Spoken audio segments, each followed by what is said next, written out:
Okay, we are currently live here on Toledo Rails. I don't know if anyone's watching or if anyone cares to watch, but welcome to the first ever live stream. Hopefully, I'm putting on my own headphones. Uh,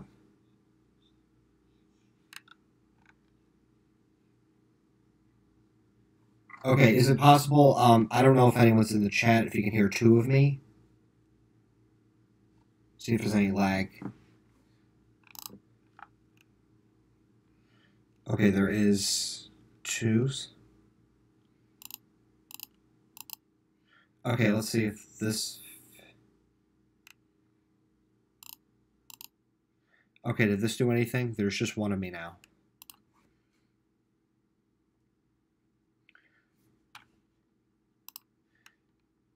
Yeah, okay, so, I'm going to kill that. Let's see what... Hopefully this should take care. And there's... Okay, there's back to two of me. Welcome to live streaming. This is something that is brand new to me.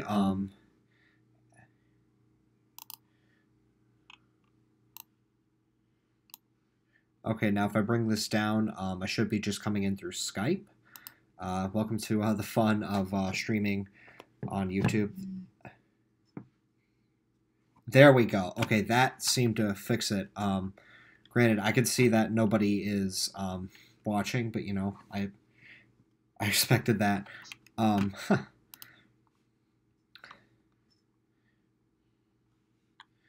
Okay, so currently we are waiting to hear from my buddy Jake Miller. You may know him as CentralOhioTrains. Great guy. But in the meantime, we're going to be taking a look at the Lionel 2019 catalog. So this year with the range, Lionel is... Oh, there he is.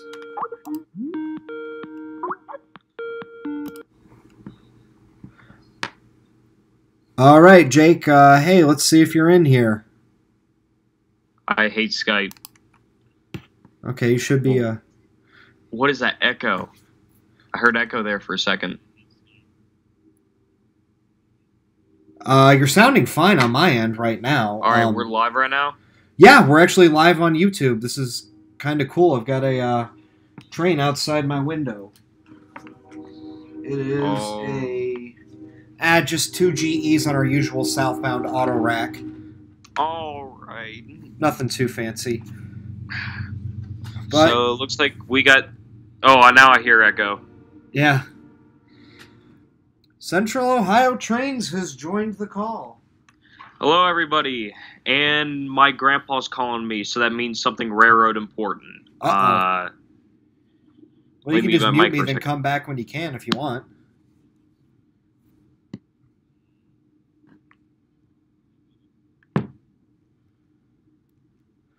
Okay, we actually have someone in the chat. Oh my god. Hi Mason, I just saw your comment pop up a minute ago. I got good news. I leafed through it earlier today. We actually do have some more HO. I'm going to make sure. Yeah, Jake's still on the line. He just muted me. But, yeah. So, I'm not really going to wait for Jake to come back in. I mean, I probably will because I'm nice. But big thing this year for 2019 is the Lion Chief Plus 2.0. I am actually very excited to see this new system come in. I'm really happy that you're actively commenting, Mason. Thank you very much for showing me that this works. This is my first ever live stream. Showing a little bit of solidarity today. Have my Bring Her Home 757 shirt. It's going to be coming home awfully soon. Probably my second favorite nickel plate Burke because it's the second one that I saw. And I have returned. You have returned. Do you come with good news? Yes, I'm getting McDonald's. Ooh, nice. I had Wendy's for lunch.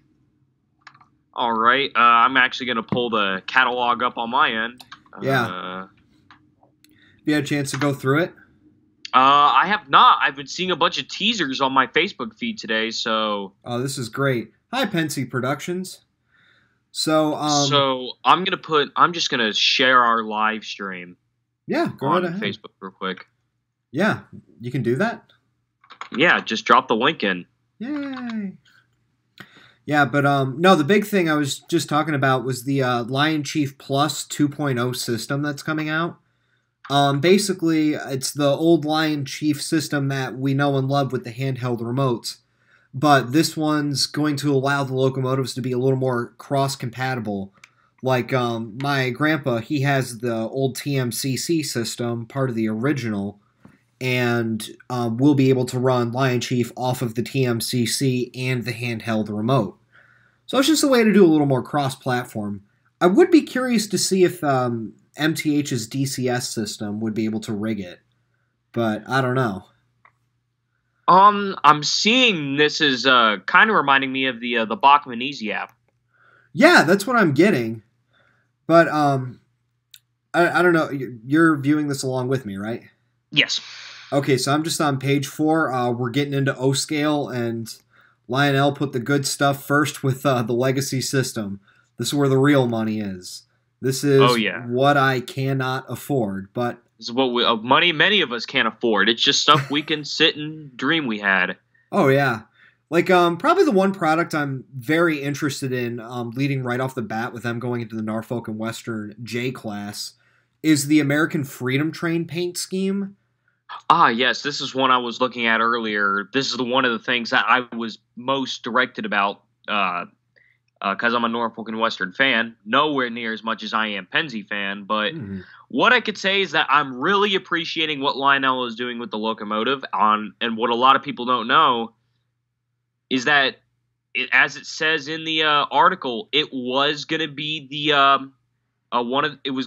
Eastern Freedom Train engine, and if you look at pictures on either Steam Operations Crew or Fire Up 611 or VMT or one of those three. I have them saved somewhere, but I gotta find it. Yeah. But there was a photo or drawings released of what the 611 was going to look like when it pulled the train. It actually wasn't going to keep its streamlining. In fact, the streamlining was actually only going to be kept on the 4449. So the 611 was going to lose its streamlining for the Freedom Train. Now, I think that would have looked absolutely incredible if it would have de-streamlined, because if anyone hasn't seen what a de-streamlined J looks like, absolutely perfection as far as the locomotive goes. But the Freedom Train logo with the steam locomotive and the wave coming off of it, actually the shape of it was based off of the de-streamlined J. And then this would have been wearing, this version is the 76, well, after the T1 was handed off the train to the Daylight, that's when they put it in this Freedom Train paint scheme. Would have been named George S. Cashman, after a brother of a guy who operated on the train and passed away from cancer. You would have seen it in this rough paint scheme. But actually, as a 611 fan, you guys got a really good selection. Well, just J's in general. You've got 600s, 603. And the best part is, I think about the entire thing is not only are they doing a fantasy run, I'm assuming it's not only is it a throwback to the first J they ever made, but they're also including two separate versions of the Norfolk and Western 611 that was in the Excursion program. Yeah. The first one being the original rendition back in 1982. So if we're hoping correctly, I would like to hear some 1982 sounds with the 1982 whistle style. I'd be curious. I don't think we'll see much on the whistle variation because it's typical of Lionel to not really leave the same sound on it. But them doing a version of 746 in the high scale version, that was a nice little surprise. Like, that's a good way to touch into their heritage a little bit, I think. It's a very nice way to touch in their heritage. It's kind of like Lionel's own heritage in it, so to speak. Yeah. I mean, well, actually, you want to talk about Lionel Line's post-war engine. I think it was 2014. They they actually put a banner over 765, and they made her Lionel line 726. Oh, that's cool. Yeah. And if we go to the next page, we're definitely seeing something that you would need if you're getting a 611 in excursion service. Business cars. We're going to have appears that they're making a bunch of prototypical style stuff. They're coming out with the tool car, and in Norfolk and Western. That one, that's NRHS Coach 534. The Florida East Coast car, the Northern Pacific Dome car that has been seen on almost every 611 excursion since the beginning of 611's entry into the program. Yeah, I remember seeing that on the 2015-16 consists, even for 765. But yeah, These are very much your 21st century steam cars to go with it. Now, I do believe a few years ago, I think it was MTH, but they did do some of the other cars to fill in the gaps. Like, I know I could get New York Central 43, particularly what I'm hyped for. Well, I haven't seen it, but they did Paul Revere, the Pennsylvania congressional scheme. And then, I don't think they did the 2 on Trains magazine, but curiously, all 3 of the Pensy coaches that were in the NS Steam program are all at the Cuyahoga Valley in Cleveland. That's interesting. Yeah, but definitely. But I definitely see the big seller here. The big seller, besides the tool car, for more of you diehard modelers who are packing some pretty serious money in that wallet, it's clearly going to be the Norfolk and Southern coach cars. Yeah, and you can get 6 of them, which.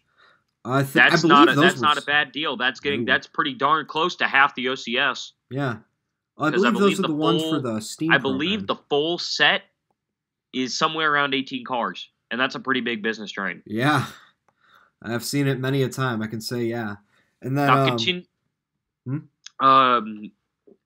now one thing I would like to mention is that even though those are pretty good looking. I believe what you're looking at on the next page will also just be as interesting, consisting your Cavalier. Of many Norfolk and Western cars from the Cavalier. Yeah, so I'm not entirely familiar. Like they're going with just the description, the Norfolk Cincinnati 20-hour schedule, definitely stopping at every station. Yes, I did.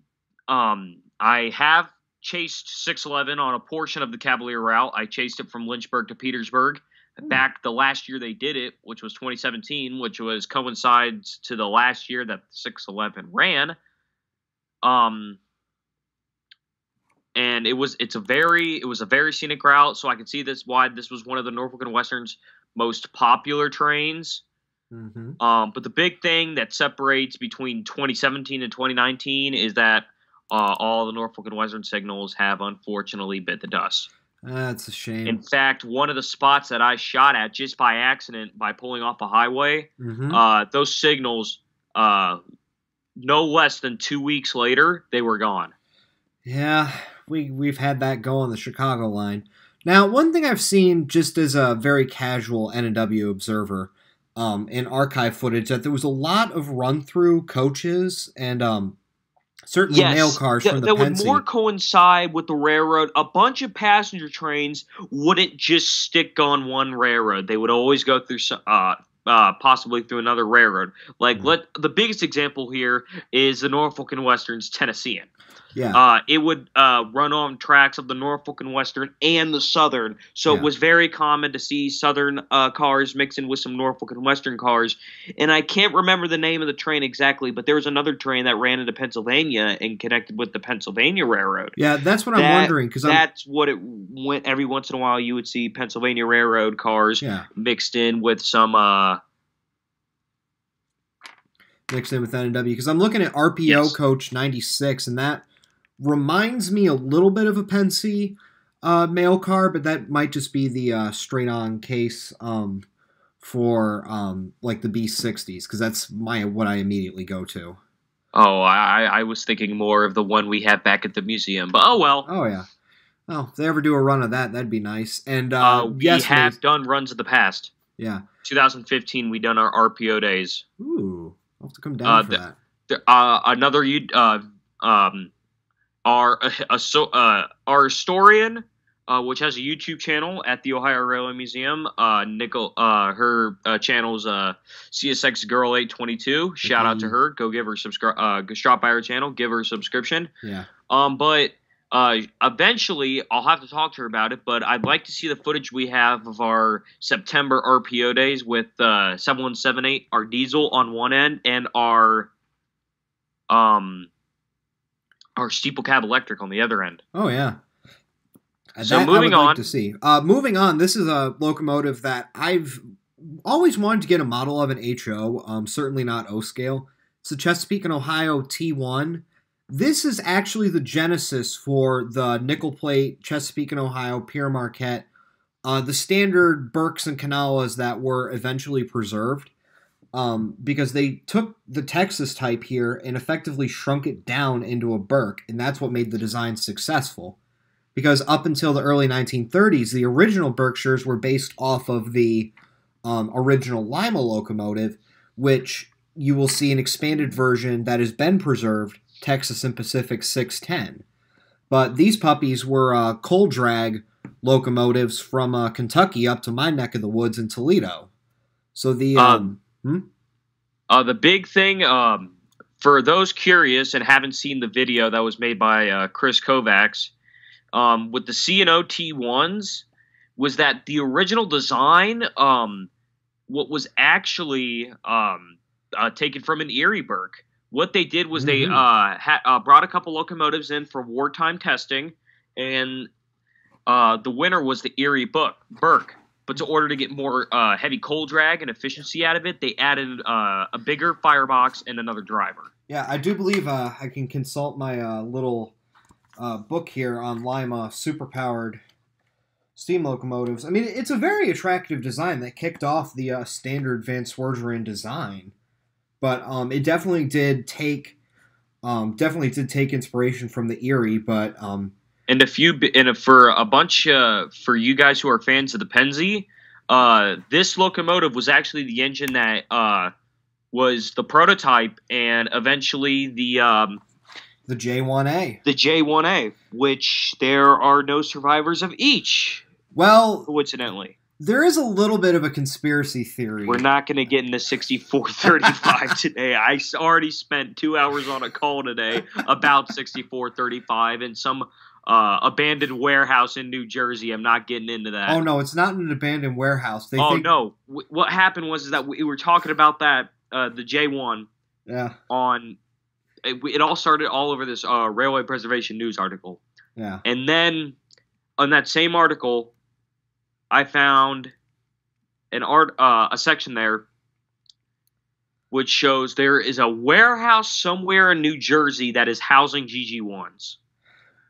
As crazy as that sounds, an old story that my grandfather told me, this was in the late 60s at the tail end of the Pennsy, in Crestline.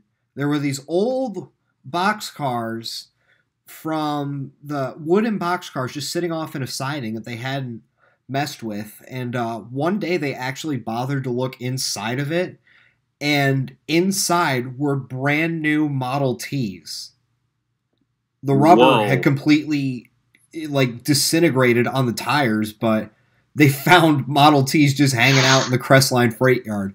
So Pennsy forgetting something, I'm not putting it past them. But funnily enough, they are doing 6434. I think people would lose their minds if it was 6435.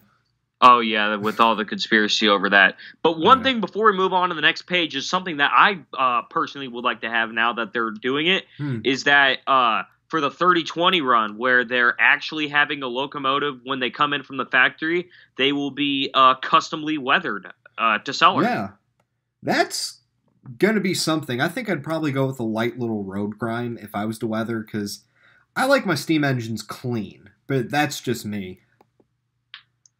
Well, I do find it interesting is that Lionel hasn't done a run like this before, having locomotives weathered upon arrival.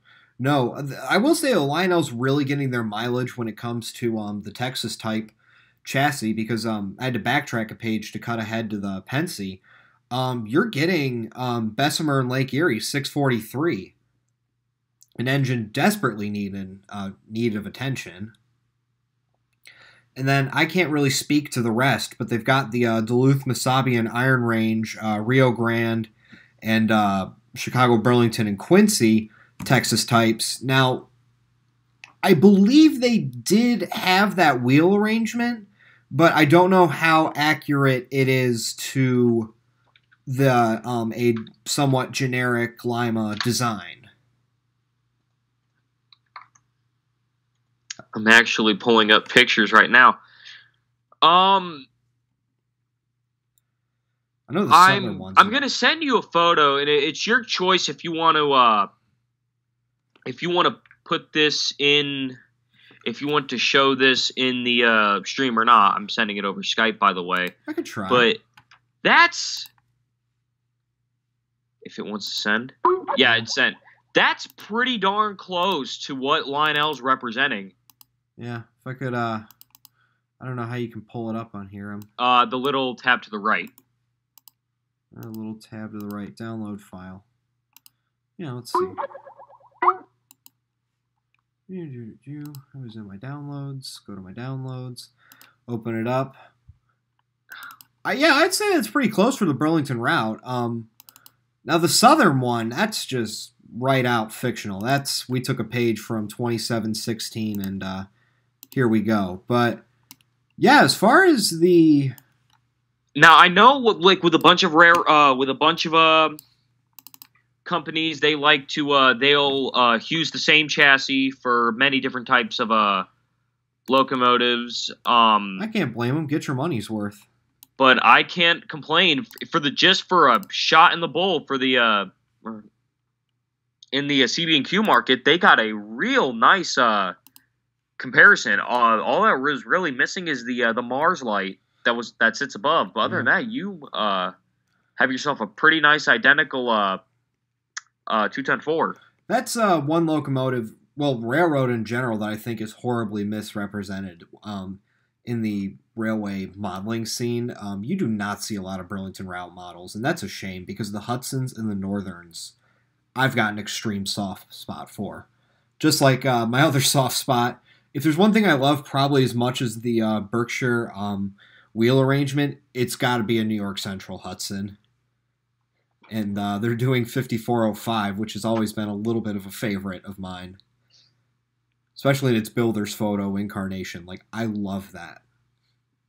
That's always something cool to hear. The locomotive that you want to see a lot is being made in a model. Yeah, well, Lionel for years has always done the J1E because it is the original 700E, was based off of the J1E model. Famously 5344, which everybody has seen models of, and it is an absolute pity that none of the Hudsons were preserved. But what I like about what Lionel's doing with this range is that it's really taking a page from all of, well, really from the Jays, that they're doing the Hudson throughout its life. Like, you had 611 and Excursion service, but you also had, like, your early J, and then your towards its end of its life with the doghouse. You have a similar effect going on with this. Like, 5405 is in its works photo, actual graphite, white lining, just probably stuff from your typical 1930s appearance, and then with wartime effects taking on, you've got the 1940s look with the disc drivers, and then one where it got the extended centipede tender that when the Niagaras came about. Actually, if you look closely on that, it's got a mixture of drivers, so definitely kind of a little bit of a war baby there. And then a late steam where that one, I would like to see a heavily weathered version of this. Just to get the end of the life, because there's some great footage, even on YouTube, of 20 minutes on the Chicago line, really from Toledo out to Bryan, of Hudsons and Mohawks doing their thing. It's fun to watch. And to complement that, if you've really got a spare $2,000 to spend, I know I don't, We have the 1939 Pacemaker set, which is probably your more average era Hudson with 4 heavyweight Pullmans. And each of those Pullmans, it says that the length is 18 inches. So I don't think I could run this in my apartment unless it was continuously on a circle. Oh, my. But what I'm liking is that, as I've seen in the 611 set with the Excursion concerts there, that they're putting the station sounds in a bunch of these cars. Yeah. Like they're going to have something you don't see much, which you don't see that often. Yeah, they're offering the Station Sounds Diner separately. Now, one thing I'd be curious to see, and they're not listing the features for the Hudson. I'll check back. They have the water scoop effect, which came about on the Niagara, which is the brand new system, along with the whistle steam, which has kind of been growing to be a standard off of Lionel. But on last year's range, they announced Pensy H-Class. I think it was an H9. You'd have to check me on that. But the bell actually swung. Yeah, that is the thing on the new models that they're coming out with. Is some of them are actually getting the new swinging bell effect, which is something I've only seen I just now seen implemented in games such as Gary's Mod, in their train build community, and Trains in the Train series, Trains with a Z. So seeing this made in real life is very shocking, and I'm hoping to see more of these in the future. Yeah. And something that is definitely not my cup of tea on the next page, we're actually getting into a little bit of Shays. But more my cup of tea because I'm a huge fan of the Cass Scenic Railroad in Cass, West Virginia, which if you haven't gone, I really recommend going this summer. It's on my list. They are producing this in several different variety of Shays here. We are going to be seeing Shays from Illy Thomas, Lima Stone. You might want to pick that one up. I'm looking at the Lima Locomotive Works one. That one's got my interest. That's got a nice paint scheme. Yeah, that's the same paint scheme they outshot the original Burke in for their test locomotives. The Long Bell. But they're also putting them in New York and Penna, Long Bell. And then they're also doing 3 fantasy schemes, or at least heavily fantasied. Their North Pole Woodworks, their Sleepy Hollow Casket, and Dixiana Roaring Camp in Big Trees. So it's clearly done now so that for 2 holidays, you can have matching Shays running around. So yeah, you don't really see a whole lot of Halloween themed trains, but Lionel's done a good job on that. So this is a very nice one. Yeah. One thing is, I don't know if you saw this about the Shay, but I have kind of been checking on these. Did you hear about the Henry Ford Shays? There were some photos that came up recently of those where Henry Ford, when he ordered Shays to be done around the Ford plant, was disgusted by the offset boiler, and his Shays actually ran with a centered boiler. Yeah, that's about my reaction. He sent him back to Lima. I was like, fix it. I don't know. Interesting. Of course, then we've got your logging car, just logs to go with your flat cars to go with it. Which are very nice things to have with a Shay. I mean, after all, this is a logging railroad. Oh, hold on. I'm checking the comments. Roaring Camp isn't fantasy. It's a tourist road in California. Well, that would explain the outlandish paint scheme. I'll check that out real quick. Yeah. I mean, you'd think it's fantasy because you don't see a whole lot of colored steam locomotives that aren't fictional. It's rare to see. And that actually is true. Roaring Camp does have a steam locomotive. It is a Shay, and it's in that paint scheme. Well, Lionel got it right. Give me just a second here. My grandpa's calling me back. Okay, yeah. I'll be just going on to the Legacy Diesel. Definitely, I haven't messed with Legacy locomotives, but a lot of my system it's my grandfather's layout. he does O scale. I run HO00, which is British, and I don't know if anybody tuning in would be interested in this, but I'm looking at doing some reviews for the 00 scale. Particularly, I'm going to lead off with Flying Scotsman. That's in the works right now. Definitely going to be nowhere as long-winded and just probably bloviating on like I am about the Lionel range, but it is fascinating to see. Meanwhile, I'll wait for Jake to get back. I'm going to check out some of the comments, see who we got here in the chat. Mason, I've been seeing you. Oh, Eric, I didn't know you were in here. I'm just scrolling back through some of the comments. Tony Games Jr. Yeah, message. Okay, bye. Bye, Tony. Pensy Productions, I see you hanging out in here. Really enjoying you guys are taking to the chat. This is kind of fun. I don't know if you guys are enjoying this. Probably one locomotive that the Jeep 35. I don't really have. Yeah, I know. I wish there was an Ohio Central unit. But I will say, though, in exchange for Ohio Central, it picks up with what I personally love, which is Big Blue. And I'm a diehard Conrail junkie. My grandfather hired out on the Pensy, ran through all the way through Penn Central, all the way through Conrail, and retired on CSX. I find it funny. That's not neither of those Reading units are Reading. That's Lycoming Valley. I'm assuming that's got to be a short line in Pennsylvania that's done like a little bit of a throwback scheme. And then the way I would personally run them, 3 Conrail patched units.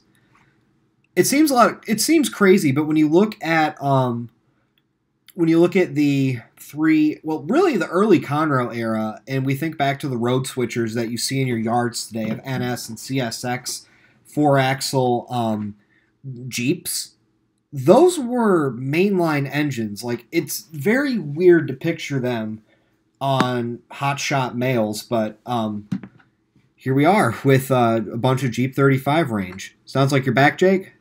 And I have returned with nuggets. Ooh, he's got nugs. That's what I had for lunch. Isn't that Would funny? anyone like to buy some barbecue sauce? I'm selling packet for $1. No, come on, get the Szechuan sauce. Sell that for money. I still have one. I gotta find it. Yeah. No, I'm just going on about the Jeep 35s. They're doing 3 in Conrail patch, and it's like, yeah. It's the only way I'd really model the Erie Lackawanna. I love the color scheme, but they didn't run in my neck of the woods. So, really, Conrail patch was the only way I would have seen them in my area. And then we can, yeah, I don't know if you have any strong comments about the Jeep 35, Jake, but taking a look here, there are definitely some GP35s that catch my interest, especially one of my favorite Eastern Fallen Flag tie-in Class 2 type railroad. And that's the RF&P, the Richmond, Fredericksburg, and Potomac. They always had a good diesel scheme. Great steam locomotives, too. They did have Lima Superpower. They did. Yeah. Going off of the patch, well, not really patch, but like some of the Conrail predecessors, the C420 Alco, I would have liked to see one of these in CVSR scheme. No, that would have been an RS-18. Excuse me. They always look similar to me, especially with the Canadian classification. Oh, yeah. But the Lehigh and Hudson River, very limited information from what I've been able to find on the Lehigh and Hudson River, but they had some good steam locomotives in the day. Like, they had some good large locomotives, and they were just a road that I really only know because they got soaked up into Big Blue. Oh, yeah. Now, one of the railroads on the C420 thing that's really catching my interest is the not only the Delaware and Hudson, because that's an interesting short line, but there's actually a couple on here that are really catching my ears, or catching my eyes, better way to put it, and that's the Susquehanna and the Detroit and Mackinac. Oh, yeah, Detroit and Mackinac, that one's going to be great. But I think you may like the C420 on the next page. Erie Mining. Ooh. And how's this for a set? For $900, you get that and 12 ore hoppers. And a caboose. And a caboose. I can say, hand over heart, that I have not seen a set that big in O scale. And one of the crazy thing is that they're selling 6-packs along with it for an additional $149. See, that's the part that Lionel caved. Well, I don't want to say caved, but Lionel definitely looked at the market that Menards. Yeah, I agree, Pensy Productions. The Ore Hopper 6-pack is an absolute steal. For a 6-pack for $149, I'm going to pull out my phone because I am not good with numbers. But $150 divided by... You're looking at $25 a car. That's not bad. No, and I've always joked that with Lionel, $50 of what you spend is just for the name alone. But that was definitely, I think that was definitely a reaction to Menards coming out with $20 freight cars. And really, I think they put a damper on the market, especially with 027 stuff and O. I've got some of the Menards products, and I absolutely love them. They're fantastic. So definitely them. Later on in the magazine, we will see more of the cheaper stock. But for those who are looking for a good door, if you're currently building a pretty big O scale layout or a member of an O scale club, and you're looking for a great way to get yourself in the door, get yourself a full matching set, it's a little bit pricey, but it's way cheaper than some other stuff we've seen in this catalog far, such as every steam engine so far. This is a great way to get your foot in the door. Not only do you get the locomotive and caboose like Muncha said, Star, but you're not getting 3 or 4 cars. You're getting 12 ore hoppers. Well, this is also the top of the end line. I mean, they have the more entry-level sets, which one of them very much has my interest. Paying $600 for a Gevo. No, we didn't even pay that much for our MTH Pensy Heritage unit. Curiously, the 2 fantasy schemes catch my eye. My God. Yeah, you got a city rail. You got city rails. You got the UP 5000th, a couple of generic ones, demonstrator. If you're an Iowa Interstate fan, you've got the 516. Yeah, the 516. Stuff like that. But the fantasy schemes with the 49ers and the Greyhound, I'm going to zoom in on the Greyhound here. I don't think that looks terrible.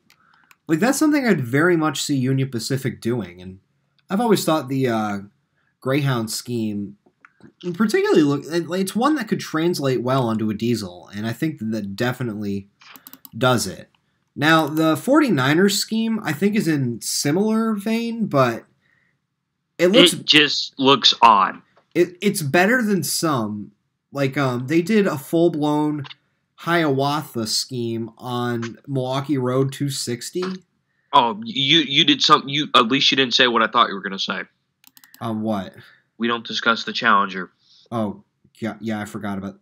Look, I repressed the Challenger just because it was that hideous. So, at least the 49er scheme on a diesel looks... Actually, put that on a covered wagon, and I think that would look sharp. Maybe not a Gevo. Now, the one thing I really wish I could see them do more prototypical is the city rails. Yeah, I don't know about HO, but coming from the legacy line of diesels, I would have expected more from them on the city rails. Yeah. I mean, I'm also trying to think what they do have in stock, because the Gevos, the Gevos are just everywhere. You can model them in any Class 1 and basically get away with it. Fox Valley models an N scale for $105. I can get a brand spanking new Heritage unit or regular Gevo, and that's worth the money. You can just build up road numbers. But moving on to go with the Gevos for... And the funny thing is about this entire set is that a few years ago, this entirely made sense. Oh, the crude oil trains? Yes, that was that was like 40% of the loads BNSF was taken near the Chicago area.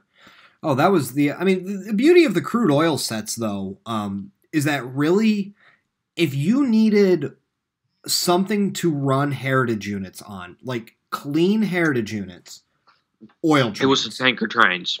Like, early... Because I remember right after the NS Heritage units came out. Oh my god!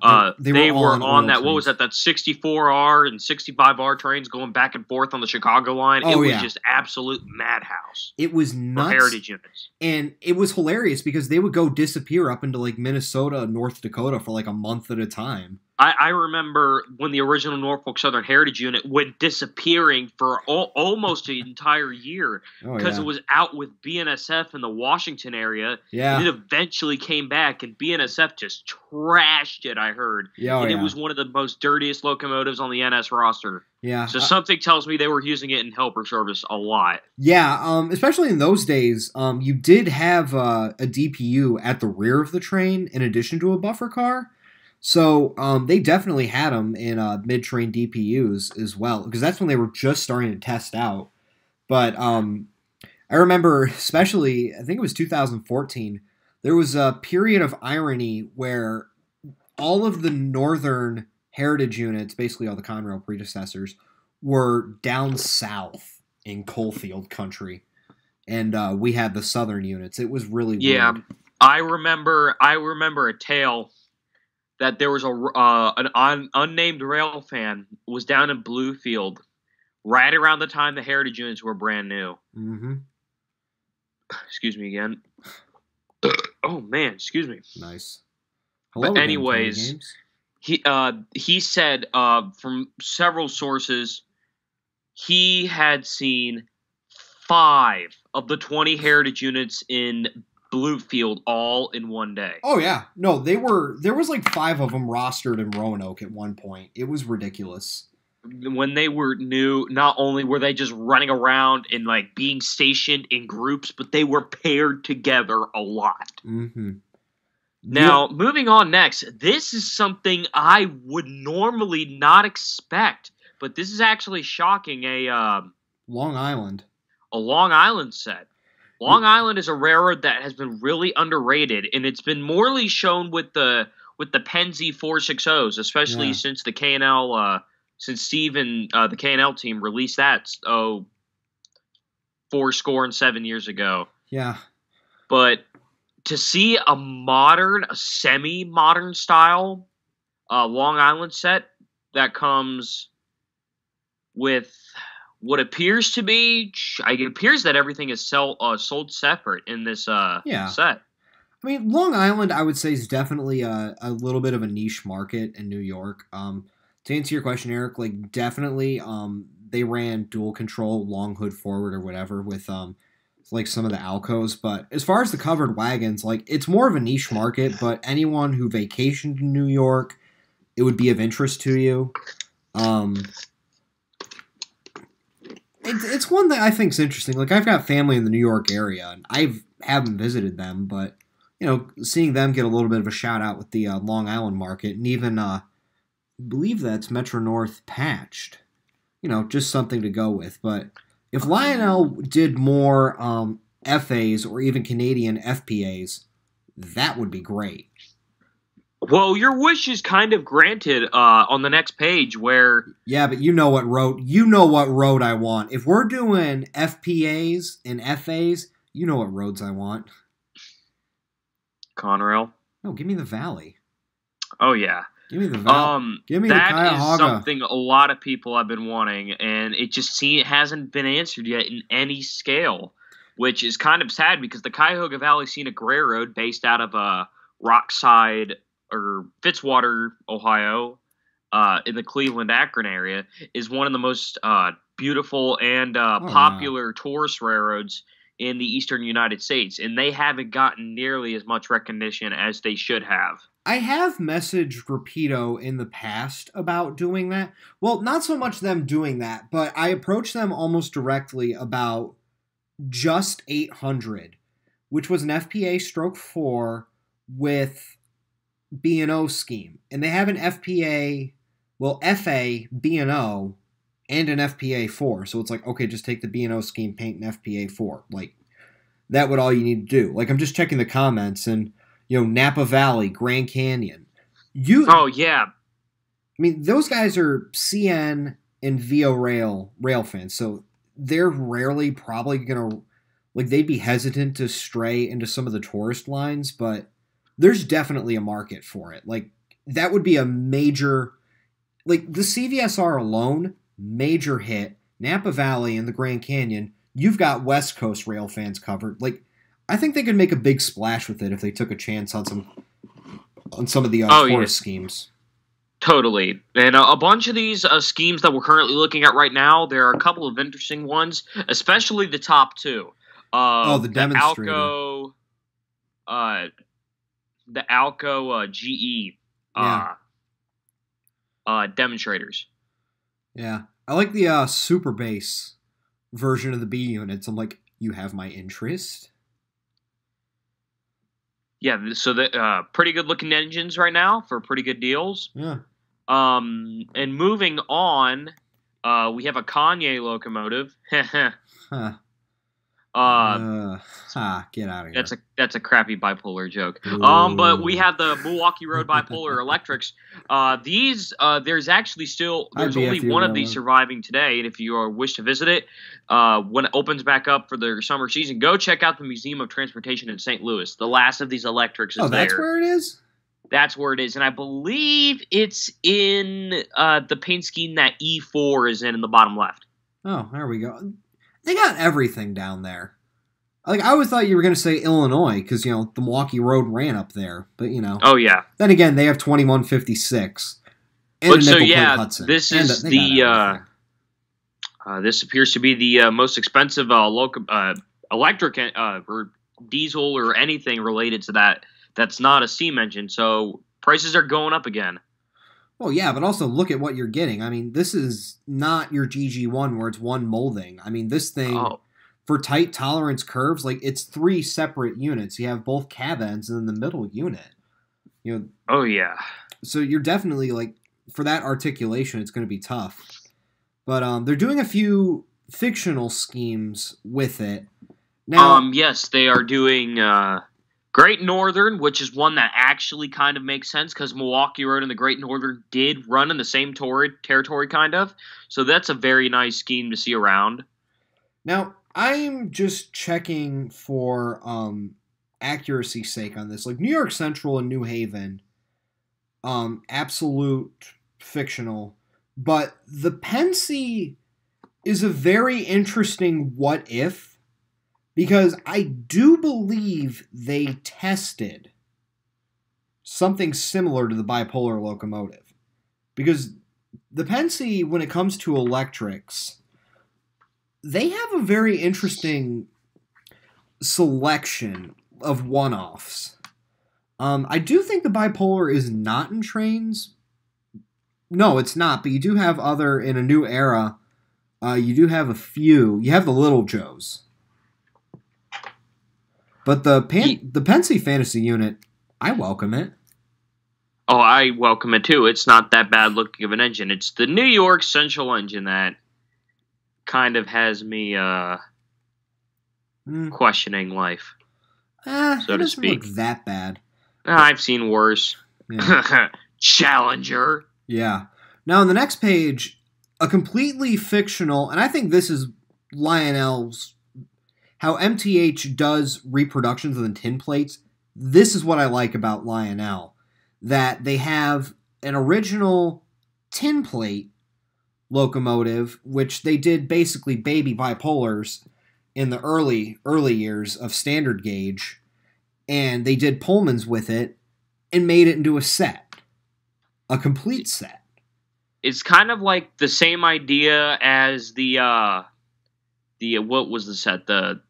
What was that train name? The New York Central one. Oh, the pacemaker. Oh, the 700E. Yeah, the pacemaker. Yeah, the pacemaker. It's kind of the base same set with the cars, except there's no baggage car.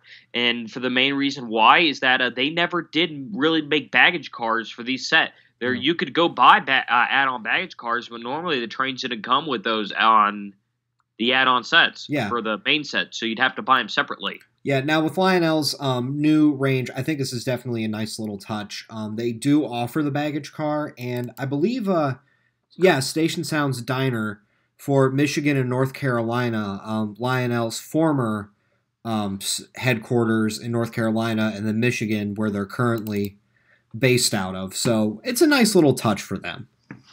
But a very nice set. Especially lined gold.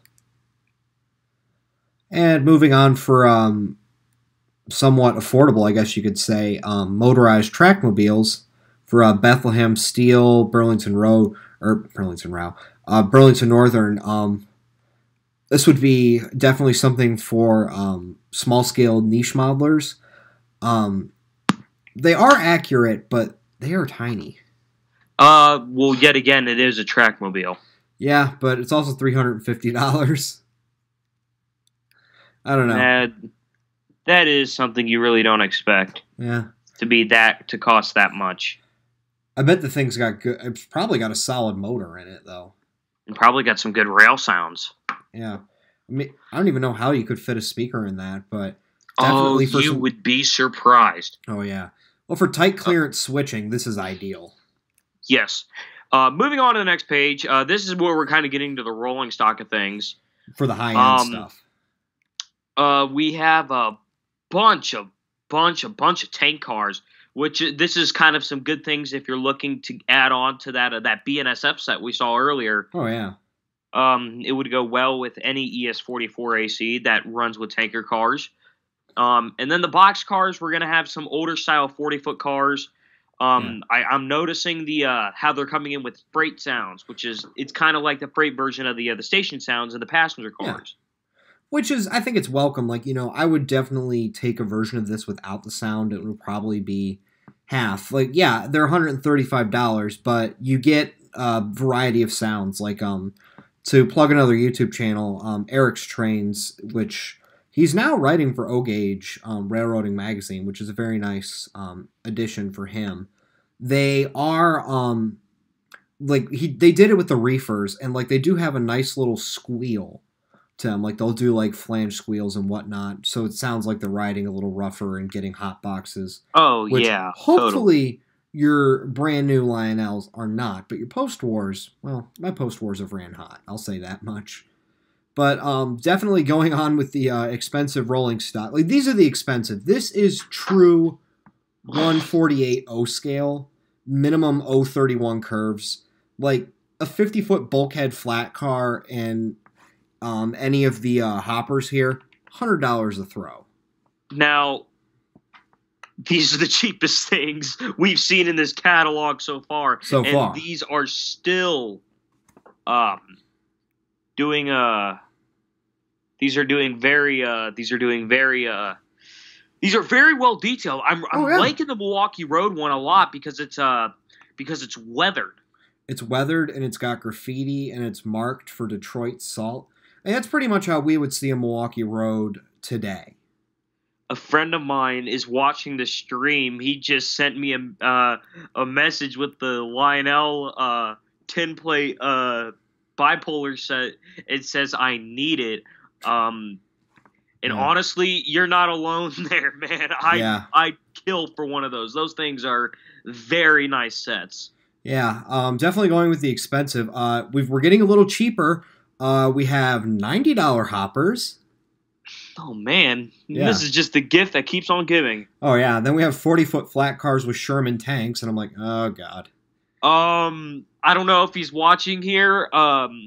If you're there, still watching this, shout out to my main man, Jacob. You might want to go get a certain one of our members of our little group chat up onto the stream for this one, because this is something that I think we'd like to have around our O-scale layout at our locomotive Railroad Club just down the street from me here in Old Worthington.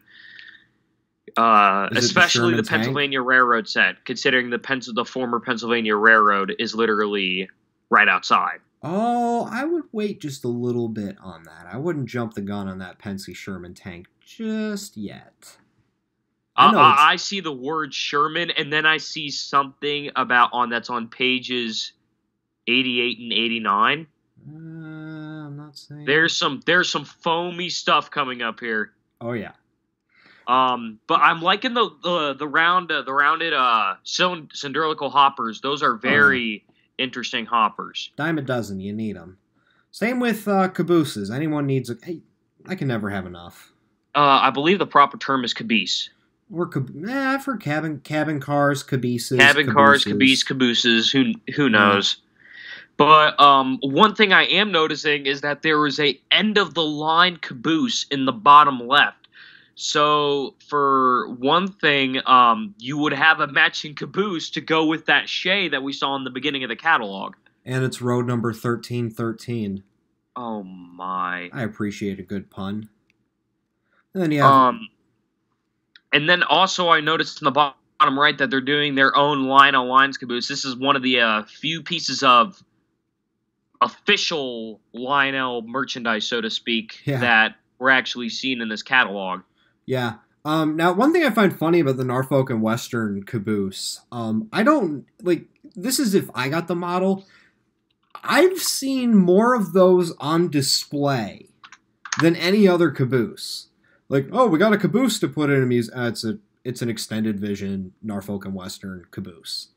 And it's a pity because they all have worn that same red paint scheme with the basic N&W post. Or just the N&W. It's just a little slow. Or just not slow, but it's just common. It's just common, and I would set it off to the side of a main line. Just because that's the way I know them. But even still, I don't mind. But one thing I'm really liking about these is the Cupola Cam extended vision, which means you could basically do live streams. How did I miss that?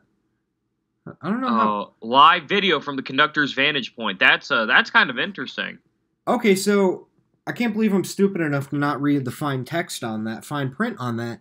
But this is actually the second product they've done. They did office car, the theater cars with the camera. And definitely with a little feedback on that, I'd like to see where the camera is positioned, because they said the glass kind of obscured the view on the original theater car, but I'm curious to see where they'll go with this one. Yeah, it could be good. Now, one more thing before we go on to the next page, and that's where I think a bunch of, not only is the money just going to go everywhere, but I think foam's really going to hit the fan on the next page. But before we do that, I'd like to take the one bit of attention to the Conrail Redding Patch Caboose. That's something I really didn't expect to see out of these guys. Yeah. Especially with the patched windows and how railroads started patching out windows. Yeah. That's very kudos to that one. Yeah, you need to weather the crap out of that for it to be about prototypical. And now for foam to hit the fan, the Santa Fe Gold Bonnet Set. Now, I'd be curious to see how... Well, I'll be real. There's no way this set's gonna sell terribly well just because of all the gold plating. Like, this is very, very, very niche, but I imagine this would be taken up by collectors. Like, you would probably have to wear gloves to hold this thing just to keep that gold trim. With the gold on it, this is reminding me a few years ago when they did the solid gold 1225 Polar Express set. Yeah. And that thing I've seen pictures of. It's very shiny. But apparently this is actually based off of a 1960 promotional for General Electric. And a big thing for you guys is that it's still, even though it's gold, it's still cheaper than some of the steam engines in this catalog, which is mind-boggling. $999.99. Oh, yeah.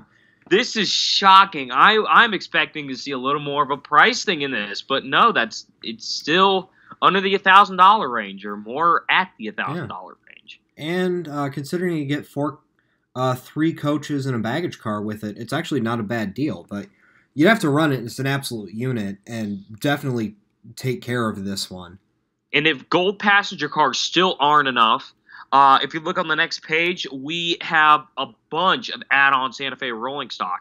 Like a station sound dome, an RPO car. Full dome. couple of passenger car 2-packs, and a big 4-pack. Oh yeah, you could definitely get a Chief model out of this alone Easily. I mean, this would look. I mean, really, you could run this safely if you had, like it's just saying on here for your covered wagons of any variety. But really, you could run 3751 if anyone's got a model of that out there. The original, when they was originally restored, the Santa Fe business cars were just the classic Santa Fe livery, so you could run Santa Fe Northerns with it. But then again, I'd run steam with anything. But that's just me. Oh yeah, totally. Moving on to the next page, I am giving a huge throwback to the early days of trains. Most known between 2004 and 2012, when the Canadian Pacific FAs were common in the on the scene. It takes me back to Trains 06 when you had the Toronto module and then also Highland Valley. Oh, yes, I would run this on Highland Valley. And the matching passenger cars, that is another reminder of that, because I remember running these cars with these on, the Toronto Raillands route. Yeah. Of course, I mean, this is nice and all, but when it comes to the Kings of Canadian Rapido trains, I would very much like to run these silver, I think they're called Rocky Series cars, but the silver-sided ones with the Royal Hudsons coming out. But I don't know if you've seen them, if you've gone to the next page.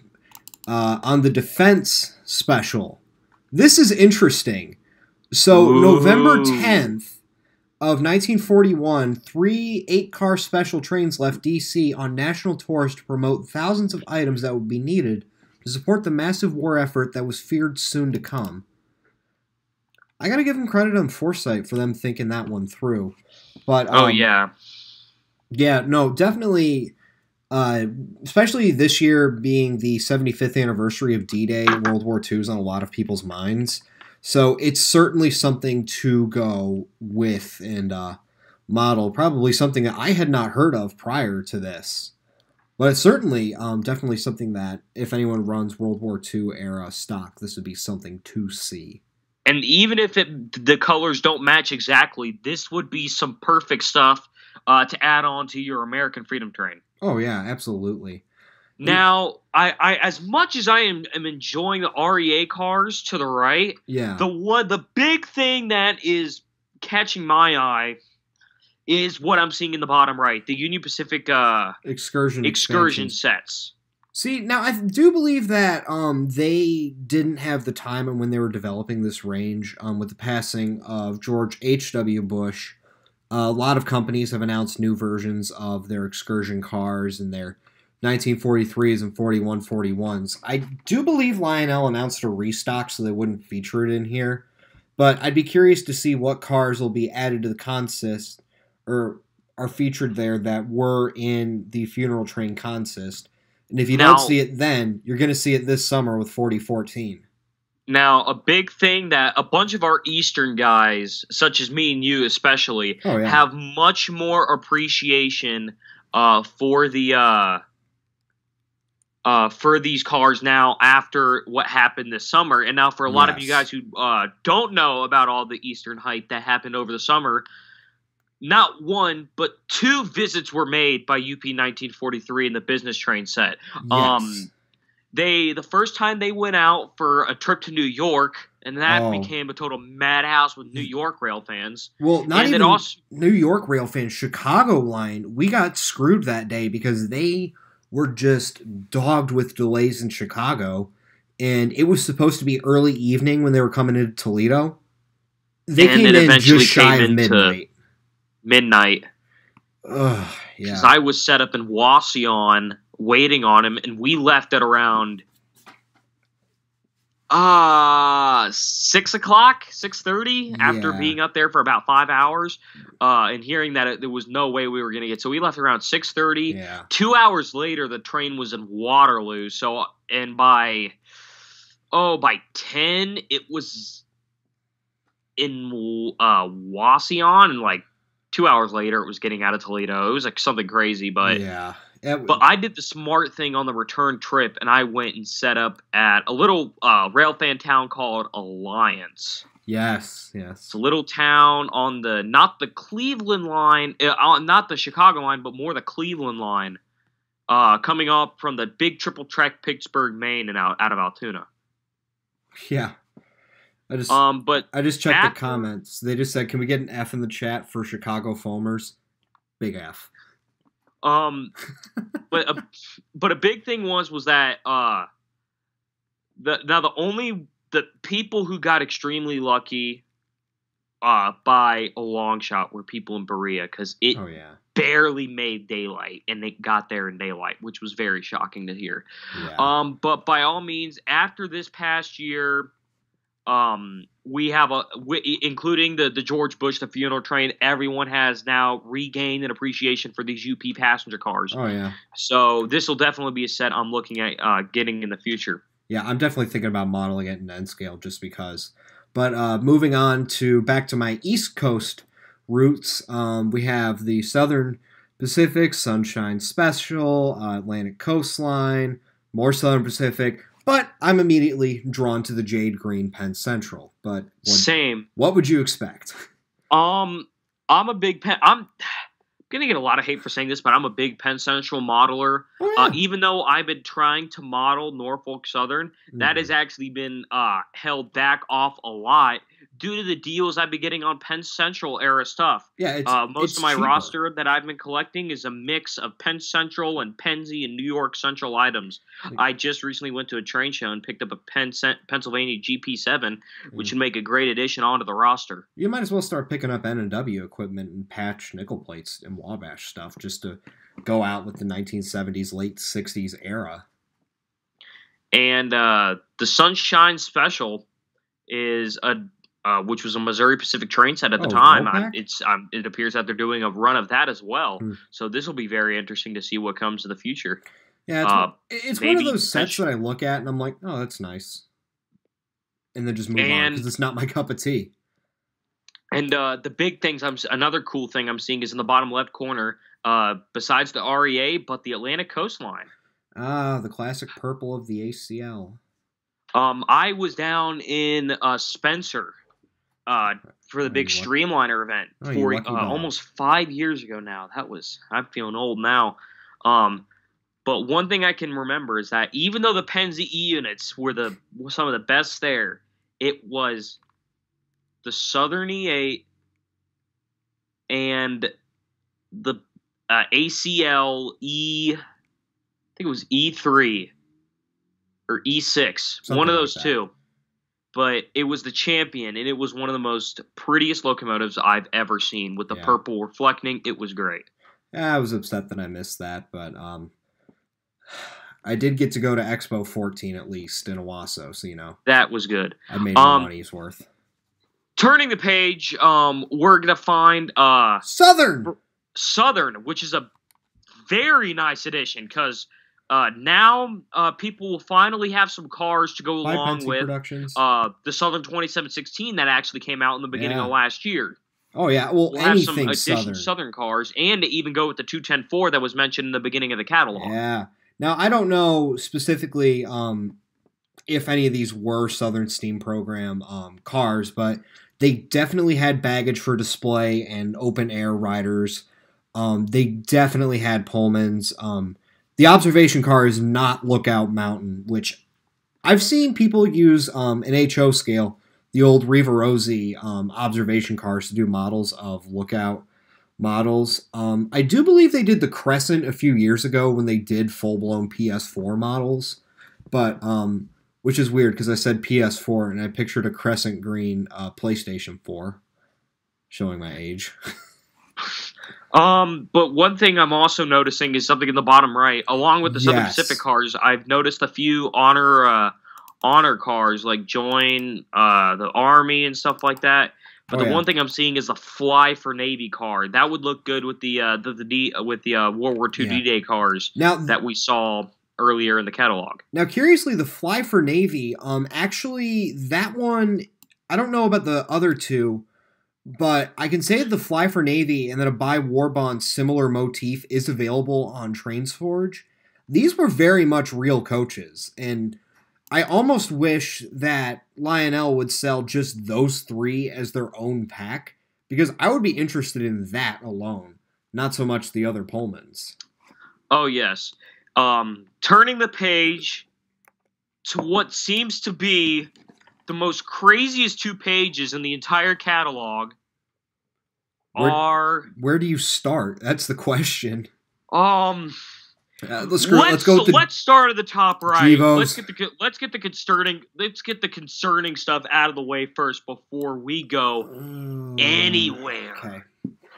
I got them zoomed in on the chat. This is These are the fantasy 150th anniversary Union Pacific Heritage units.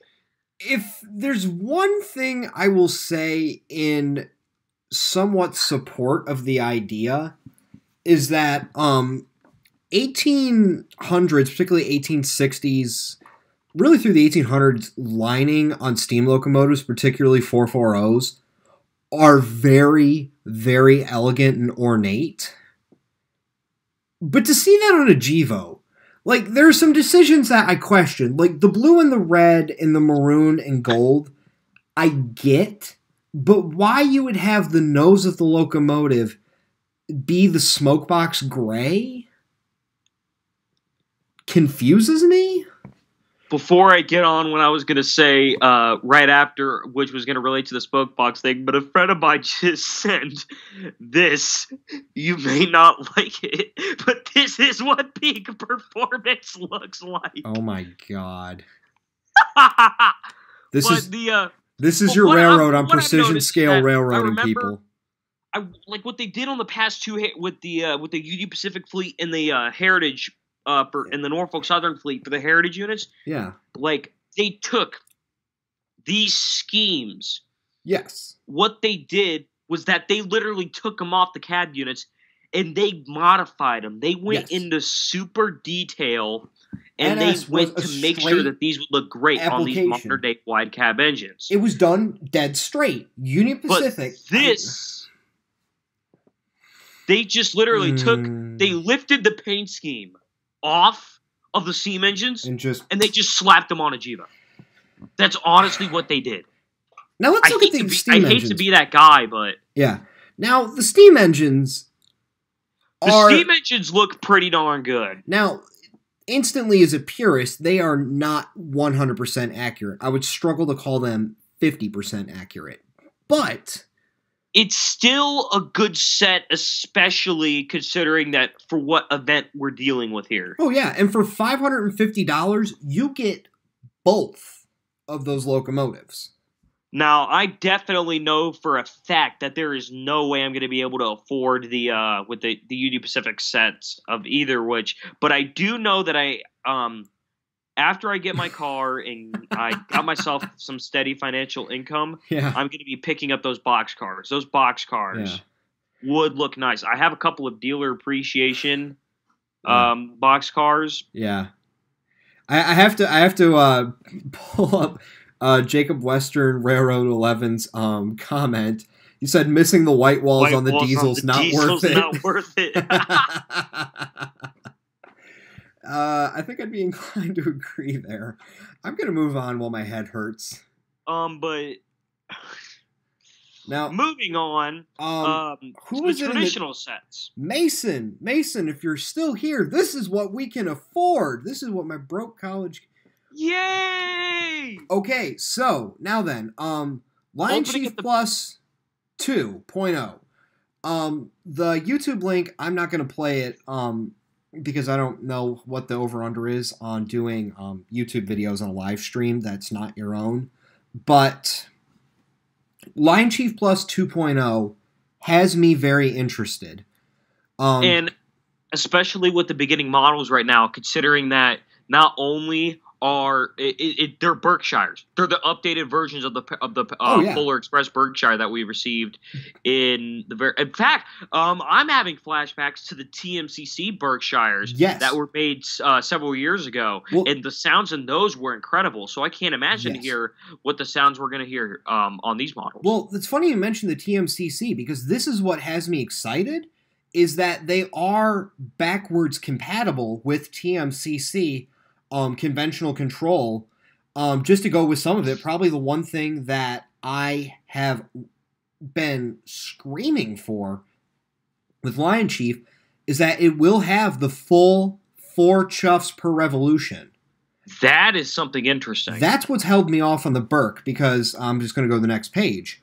They have a Berk 755 and a 1225. Granted, I have fully agreed that's a 65. If I'm getting a model of 765, I'm dropping the full $1,500 on the legacy version because I want that to be accurate as possible. But that said, if I could get that version with a full 4-chuff revolution, you have my interest. Yes, it's definitely something that one thing I could tell is that in the past 15 or so years, Lionel has definitely come a long way with their more budget-friendly engines and rolling stock, especially with the Lion Chief Plus. Now, one thing I do find slightly comedic about this page, going through the prices, $500 across the board. Then you come to the Disney locomotive and the Polar Express, which would require licensing fees, and they are $25 more. Now, I can understand you paying that for the Polar Express. But for that thing in the bottom right, it's not bad. I will get. Here's the thing: is that I come from a Disney family, and it's not like that's fairly conservative in its application, and I think it's reminiscent of Southern to an extent. It's not bad, but I would prefer something else than Disney on the side. But that's just personally. Oh yeah, it could be worse. Now, I love how we were mentioning earlier how we've always seen plenty of Christmas engines for sale in these catalogs, but never Halloween. Well, we've come across 3 engines in this Halloween catalog so far, and I anticipate there to at least be one more. Yeah, now, moving on to the next page, this is the LionMaster. Oh my god. So, this is really your jump from, okay, I have the starter set stuff, to I want to play with the big boys, pun intended, because they did this last year with an SD60M in Conrail and NS paint, and there were a couple other roads, but those are about the only 2 that I cared about.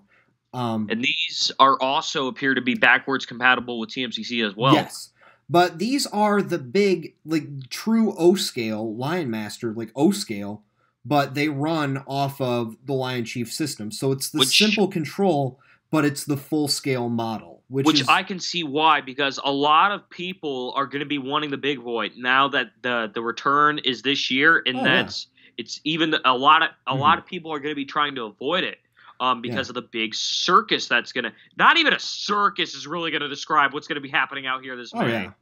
Yeah. Do you remember that foam alert warning meme that was made several years ago when 611 was returning to Roanoke? I think we're going to need an updated version of that chart. Oh, yeah. But the big thing is with the LionMaster, I will say this much. I almost want to say this is geared towards the grandfathers a little bit because, like, my papa's layout was strictly conventional control, and we got the Pennsylvania Heritage unit. We could barely run it conventionally. So I said, look, and we'd been milling about with DCS by MTH for years, and we finally sank into it. And you need an engine to push you into that next system, and this might be it. Like, to help, just kind of push you over the edge with that. But that's just me. I mean, that's like my experience for going to the next system. A friend of mine just texted me, you are looking at the biggest hurricane of foamers hitting the big boy run. Are you kidding? If that thing came to Chicago, game over. I just imagined the game over sound from Super Mario 64. You do think 765 brings out the foamers. Holy crap. Oh, yeah. And then, of course, probably one of the staples of the... Now, 4014 in the LionMaster, it's going to be there. I don't know if F for the Chicago Foamers. But yeah, for the Greyhound scheme, they're only doing 4,000, which I think it looks pretty good. Oh, it looks pretty good. Yeah, they have 4012, 14, 17, and 18. Now, I do believe that 4014 might just be the coal burning version because they don't have the oil burning. I believe Big Chungus is the oil burning conversion one. I don't know about coal fired. I completely forgot we're referring to this thing as Big Chungus. God help me. Moving on to the next page, Covered and wagons. it appears that you've already been on it already on the live stream. Oh, yeah. But they're coming out with the FT units. I mean, you can't go wrong. I'm pretty sure this is a rehash from Lionel, but... Oh, I guarantee, but you can't lie. Who doesn't love F units? Oh, no, everyone loves F unit. FTs they're your freight locomotive. You run freight with these. You can run a passenger train, but it's just classic Lionel. There's no other way to describe it. Exactly. Now, just blowing over the covered wagons because we see those. Here's a new one. And these things, I really don't know what to think of. These are the Lion Chief Plus Tier 4 Chivos. Now, I like to think because these are renders, it's going to look slightly better than I have that feeling, but what right we now know. I'm... As an old Smokey and the Bandit 2 quote, I'm beginning to feel deeply concerned. Basically. Well, the Tier 4s have always been a little bit of an oddity, especially with the GEs. Like, they seem a little off. Like, I think it'll be a little more toned down, but the Oh, yeah. Oh, the handrails, just responding to a comment on the handrails.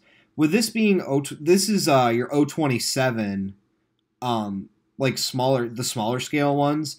So it's going to have a little more durable of a handrail that will probably be slightly thinner in the final production model. But they typically are thicker and a little more robust than your true O-scale versions. And these are being built to order, so I might pick one of these models up. Yeah, hold on, I lost my page there.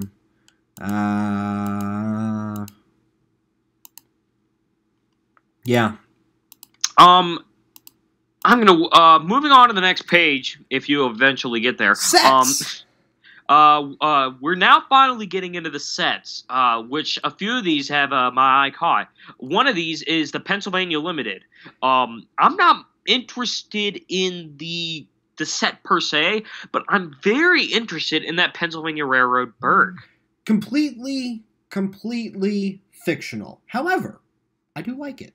And I like how a bunch of these sets, when they come with cars like these, they always have the normal 4-axle cars, but in this case they're doing 6. So yeah, it's very interesting to see that. That's a throwback to the old post-war Madisons, but curiously, it does say that the paint scheme was apparently a private car for the President of Mexico. Now, in the 1970s in Britain, some Pullman coaches were actually painted to look like this, the British Pullmans. And it's not bad.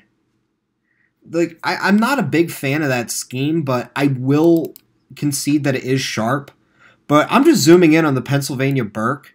It's a little bit of an anomaly because it's based off of a Burke which would have been built mid-20s to 1930s, and it has the ornate lining that you would have seen on some K4s, certainly turn-of-the-century locomotives.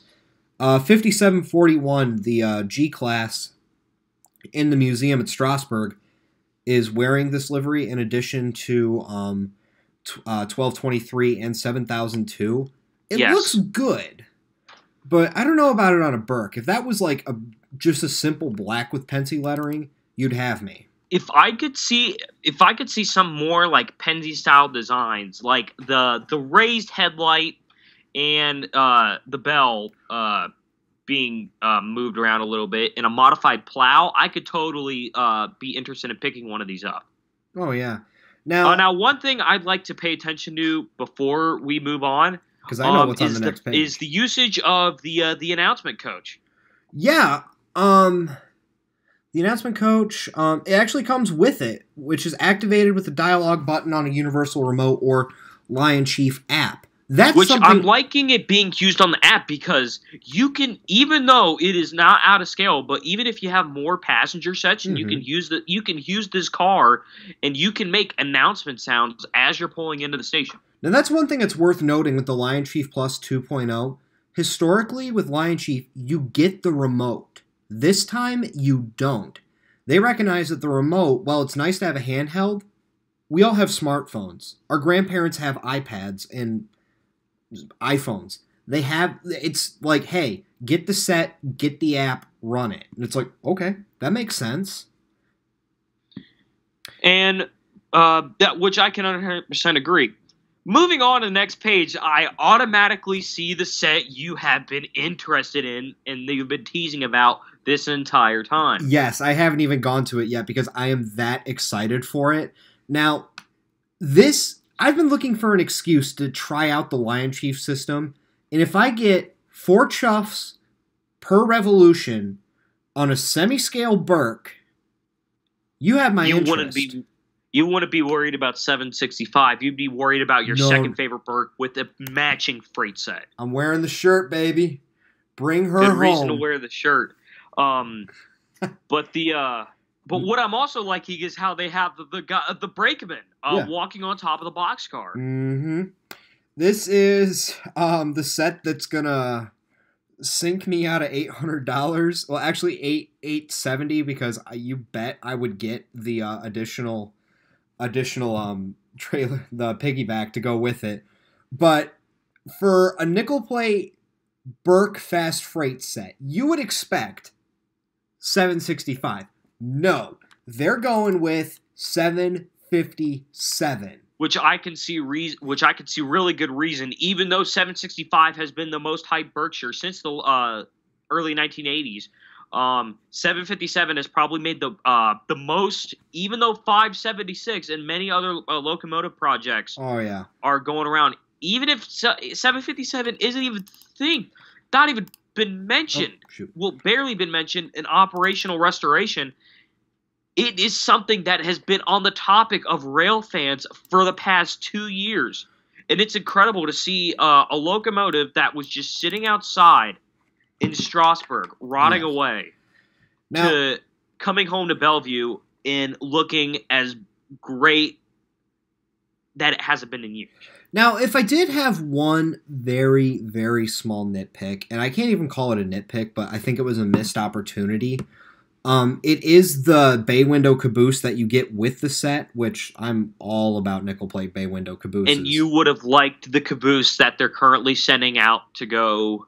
No. Come home with... Oh. No. The bay window caboose is as synonymous with the nickel plate road as the Burke.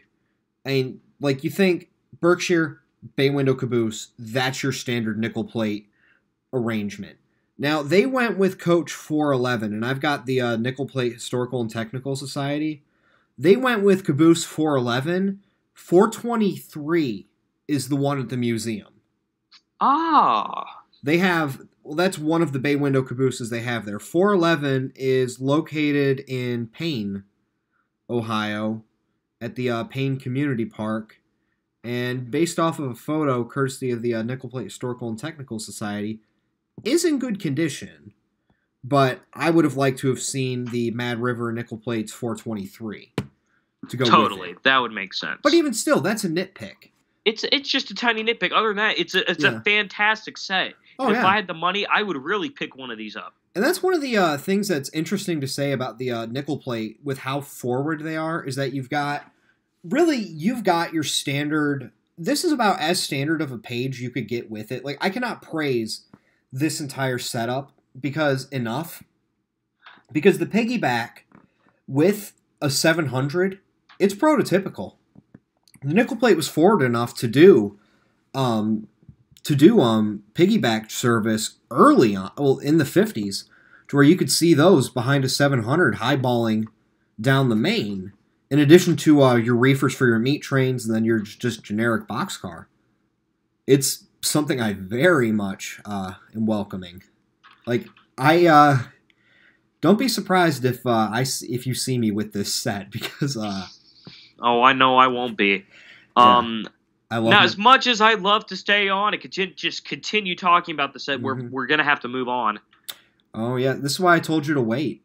And this seems to be one of the more foam-tastic sets of the entire catalog. This is why I told you to wait. You were talking about those Sherman tanks earlier. Nah, son, you want the Sherman Hill set.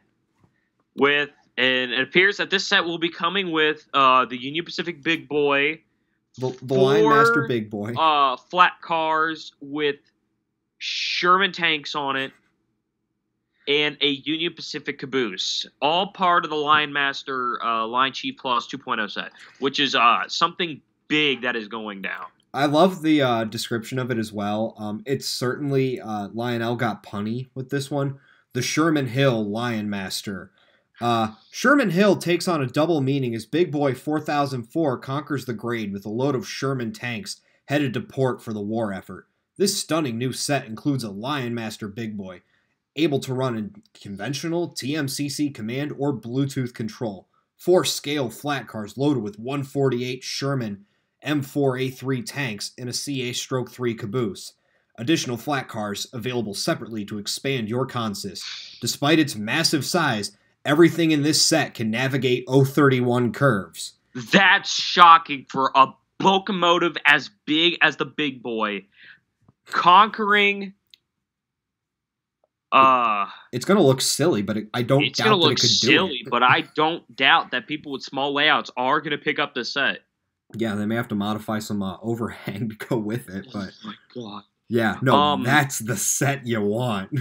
Yeah, it's going to definitely be the set you want. What do we have after that? We're gonna have now. We're coming down to more of the smaller sets. Yeah, these are your starter Pacific sets. And Pennsylvania Flyer. These are more of the starter sets, the same starter sets that we've seen the past few years from Lionel, considering of the 080, the 2 freight cars, and the caboose. Now, I've always been sympathetic towards the Pensy set, but one of the slight nitpicks I've had with it. Also, I want to point out this is the Lion Chief 1 set, so they haven't updated it to the 2.0. But one of the things that it's only available in some 080s. With the locomotive, it's very much starter set oriented because it just has the main rod and the connecting rod. There's no eccentric crank to it. Versus some of the Lion Chief 080s do have the full valve gear, which is kind of upsetting because I'd like to have, I like this set, and I think that'd be a great switcher if I could get it with the full valve gear. Which is kind of petty, but you know. Totally. And I also like the additions that we're seeing below with the Pennsylvania set. You don't normally see wood chip hoppers being made in O-scale, and the fact that they're making one including with a load insert for only $65, that's not bad for a freight car. Especially as an 027 set, or wood chip in an 027 is kind of a rare breed. Now, one thing we already mentioned this earlier about these two sets, but one thing I would like to see before I would diehard recommend this for anyone getting into the hobby is Lion Chief 2. Oh, yeah. No, you got to go Lion Chief. Moving on to the next set, and what a coincidence they're making these into a set. I mean, the new tier 4s, but the one thing that has really shocked me is I'm going back to the tier 4 page right now. Mm-hmm. These locomotives, brand new, are $400. So the fact that you're getting the exact set for the exact same price is a freaking steal. Now, I'm going to backtrack to those. Those are Lion Chief 2.0. And these are Lion Chief 1.0. Definitely, ooh, I can see what they did there. Your market for this set, though, that I like about these is this is very much for the family. If your dad works on the railroad or your grandfather works for Norfolk Southern BNSF, and you want a set to run around the Christmas tree to reflect work, definitely a good set to go with. Like, you don't see many modern sets with a very basic level of with like a very basic like modern freight consist to go with it. So it's kind of it's welcome. Plus, not to mention, here's something that I can say I really haven't seen on ready to run sets. If you zoom in I'm going to zoom in on the BNSF one because you can see it over the NS set. No caboose, but your container well wagon has a Fred along with the one up top. That's pretty good. That's something I like to see. And I have to criticize Lionel for one thing. It's very hard to tell, but if you look at the auto rack, how out of proportion that is. No, it's derailed. Wait, what? Look at that last bogey. Look at that last wheel right before the boxcar. On the NS set? On the NS set. Oh, yeah. Lionel, you came so close. Come on, guys. You get an A for effort, though. Yeah. Moving on to the next set, continuing on with, unfortunately, basic Lion Chief sets. We are having more railroad theme sets with the Lehigh Valley set and a Santa Fe Super Chief set. Well, the Lion Chief one the Lehigh Valley is certainly that's like your ultimate starter set. But click for sounds on the Santa Fe, really? I don't know what's gonna happen. You're joking. Here it is. The Super Chief has arrived. Entire menu on your computer. This is the greatest thing I think I've ever seen on a Lionel catalog. Can I download the sound files? Hello? Can I please download these? Yeah. Right click. Oh, no, you can't. Dang it. But yeah, no, if there's a locomotive that is synonymous with train sets, it is without a doubt the Santa Fe covered just your F3 war bonnet. And like, you can't go wrong. Like, do I model the Santa Fe? No. Do I have several war bonnets in N scale? Yes. It's just a locomotive everybody has. And it's been a locomotive that's been synonymous with Lionel since the very beginning, since the 50s. Mm-hmm. After they got out of the war, they began post-war. This is one of the big things that got them going. Yeah, I'd be willing to argue, just like the war bonnet, probably one of the other big train sets from across the pond. Just to plug an upcoming video I'm working on. I am working on a review of a 1976 Flying Scotsman train set. I've got the complete original set in the box with all of the accessories, all of the everything, even the transformer. Interesting. Can't run the transformer because it requires a battery that doesn't exist anymore, but Yeah. Moving on to the next page. Yeah. One thing, this is the first 442 set I've actually seen on this entire set, which is interesting. It's Seashore's finest train, which is the Blue Comet. Yeah, traditionally it's done with the 462 Pacific, and I'm 90% sure that they've done full-blown versions of this, but the Atlantic locomotive is probably one of Lionel's longest running engines. I've got a New York Central one from the turn of the century. I mean, 1999 to 2000 when I was little. That's still going with the TMCC sounds, and it stands as probably one of the nicest sounding locomotives I've ever owned. But the 442 came about in the 1970s, which is regarded as Lionel's dark era, really, and it's stuck around to some degree in various sets. But even still, it's a very good starting set locomotive, just because you've got four wheels, powered, ready to run, and you can get your money's worth with it. Yes, and I also like on how with that beginning set earlier, they have they have the announcement coach with it. Yeah. Now I'm really annoyed because I just looked down at the New York Central set, and it's advertising that 080 with complete valve gear. Come on now. As a Pensy guy, I'm offended by that. I can't get a Penske 080 with complete valve gear, but I get a New York Central one. Like, seriously. And they just slap the logo across the nose box. Like, smoke box store. Are you kidding me? Lionel, we could see some improvement on the New York Central ones. But one thing I do like about the New York Central set is the add-on of the flat car with the boat. Oh yeah, there's a classic. There's a classic post-war Lionel with the little boat attachment. But curiously, the set that I mentioned with the 442, it was a New York Central freight set. Just that Atlantic down with the 080. It wasn't a pacemaker caboose, but even still. And as far as New York Central superiority, moving on to the next page, for you construction guys, we have a good construction set here for Lion Chief. This is a good set for the kid. Ooh, it has sounds. It has sounds. Okay, we're on the job.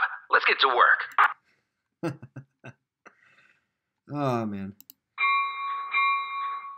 Okay. I like the bell.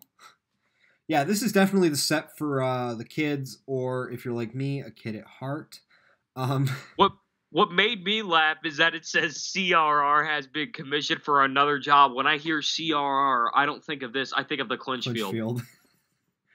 Yeah, big commission for another job. Oh, they're reopening the Clinchfield sub? Oh, man. Another thing I'm seeing down here is a more Long Island Railroad MTA stuff. Yeah, this isn't anything new, really. The Long Island scheme is, but they have done MTA M7 sets in the New York area because my family, they actually work for the MTA, and my grandfather, when he visited down there, he passed on an MTA set. It was a 4-car version of this, and he's kind of been kicking himself for never picking it up because he really wanted one because he rode in these. But yeah, no, definitely for the Long Island division, it's kind of slick to see. I normally don't like to get off topic real quick, but I just got to get off this real quick. Just to let you guys know that there is another locomotive auction going on from Norfolk Southern. Oh, geez. Now what? Including all 48 of the remaining SD60s, 53 SD60Ms, 21 SD60Is, and 2 MP15Es. So the SD60s are now officially almost about to be officially extinct from NS. I want to buy a 60i. I want to buy it. I want to buy an engine. Period. Yeah. Can I get a 60i? Just okay. Then again, I don't know if I could run a 60i down at the ORM. If you'd let me. Oh no, I don't want any damage. Definitely. All right. Back on track. Moving on. Union Pacific. More Union Pacific sets are being. This time it's America Proud. Hobby Shop exclusive. Now this is something that is interesting to me because that's a lot of damage. Yeah, the Jeep in question is wearing the modern UP scheme, and I don't think it looks that bad. It honestly is a very cool locomotive. I honestly would buy the set just for the locomotive. Yeah, I mean, that's one of the things that UP has never shied away from is updating their fleet to match the modern paint scheme. So it's entirely conceivable that we could see a road switcher painted like this, although very unlikely. It's not bad. It's not prototypical, but I would say it looks pretty good for a Jeep 38. Oh, yeah, totally. Although, I just noticed something with it. What? It has it has 2 sets of headlights. I guarantee that means one. It's supposed to represent one for the headline, one for the Mars light. Got enough lights? Moving on to the next page. What do we got? We have a U.S. Steam set, more Hobby Shop exclusive sets. Nothing about full the valve Pennsylvania gear. Keystone and U.S. Steam. One of them with another rendition of the Fortnite. Said Fortnite. you know. I said Fortnite. The Fort Knox gold transportation car. Another classic from the post-war period, certainly with the Searchlight. You also get a, is that a Sherman tank? I can't tell what type of tank that is. Removable tank is all it's saying. It says concept only, final product made. I'm not a tank guy, but you know. And next page is Thomas. Oh no. Oh God. Oh no. Lionel Thomas is so hideous. But one thing I can say is this is the only brand I will say that should get the Lion Chief and keep the Lion Chief. I refuse to have it say Lion Chief 2.0. I agree. Does it have Lion Chief? Okay, no, thank you. No, same but with the we have some freaky sets. They have boxcars. What? Yeah. That's freaky. Moving on. Yeah, the Hot Wheels. I love in the commercials where it say Hot Wheels beat that. You can really beat that with this set. Now, have you ever seen the Hot Wheels? Like, this set in action is incredible because the locomotive sounds like a drag racer. I hold on. Click for sounds. Yeah, hold on. That's not what a Jeep 38 sounds like. If you're Lionel, I understand. I understand the theme you're going through here, but I think you're taking this one too far. Hold on. Twist that throttle. The Hot Wheels race team is ready to tear up the track. If you're EMD GP, listen. I know I've got some friends who one just started on the Reading Blue Mountain in Northern. One guy's getting hired by Watco, and I've got a couple of friends who work for Norfolk Southern. If your GP38 sounds like that, call 911 now. Call Juniata and go down there. Moving on to the next page. Oh my lord. Jesus Christ. Okay. So apparently Scooby-Doo is now 50 years old this year, and what a better way to celebrate with a train set. I like the diner. I do like that diner. The Sam Witch's Cafe. Okay. Oh my god. I like that. Actually, you know, would you do it for some Scooby snacks? No. Yes. Does it have sounds? Does the F unit sound like the running? Let's solve the mystery. Scooby-Dooby-Doo. Oh my. Turn that throttle. Let's get out of here. Yeah, how much do they pay Frank Welker to do that? Now, if there's one thing I think is somewhat of a fitting for Scooby-Doo, is that the boxcars would have the same looping image, which is a nice touch for a Hanna-Barbera animation. Zoinks. My friend says zoinks. A ghost turned the mystery machine into some sort of train. Okay, so you were complaining about the Disney Burke earlier. No.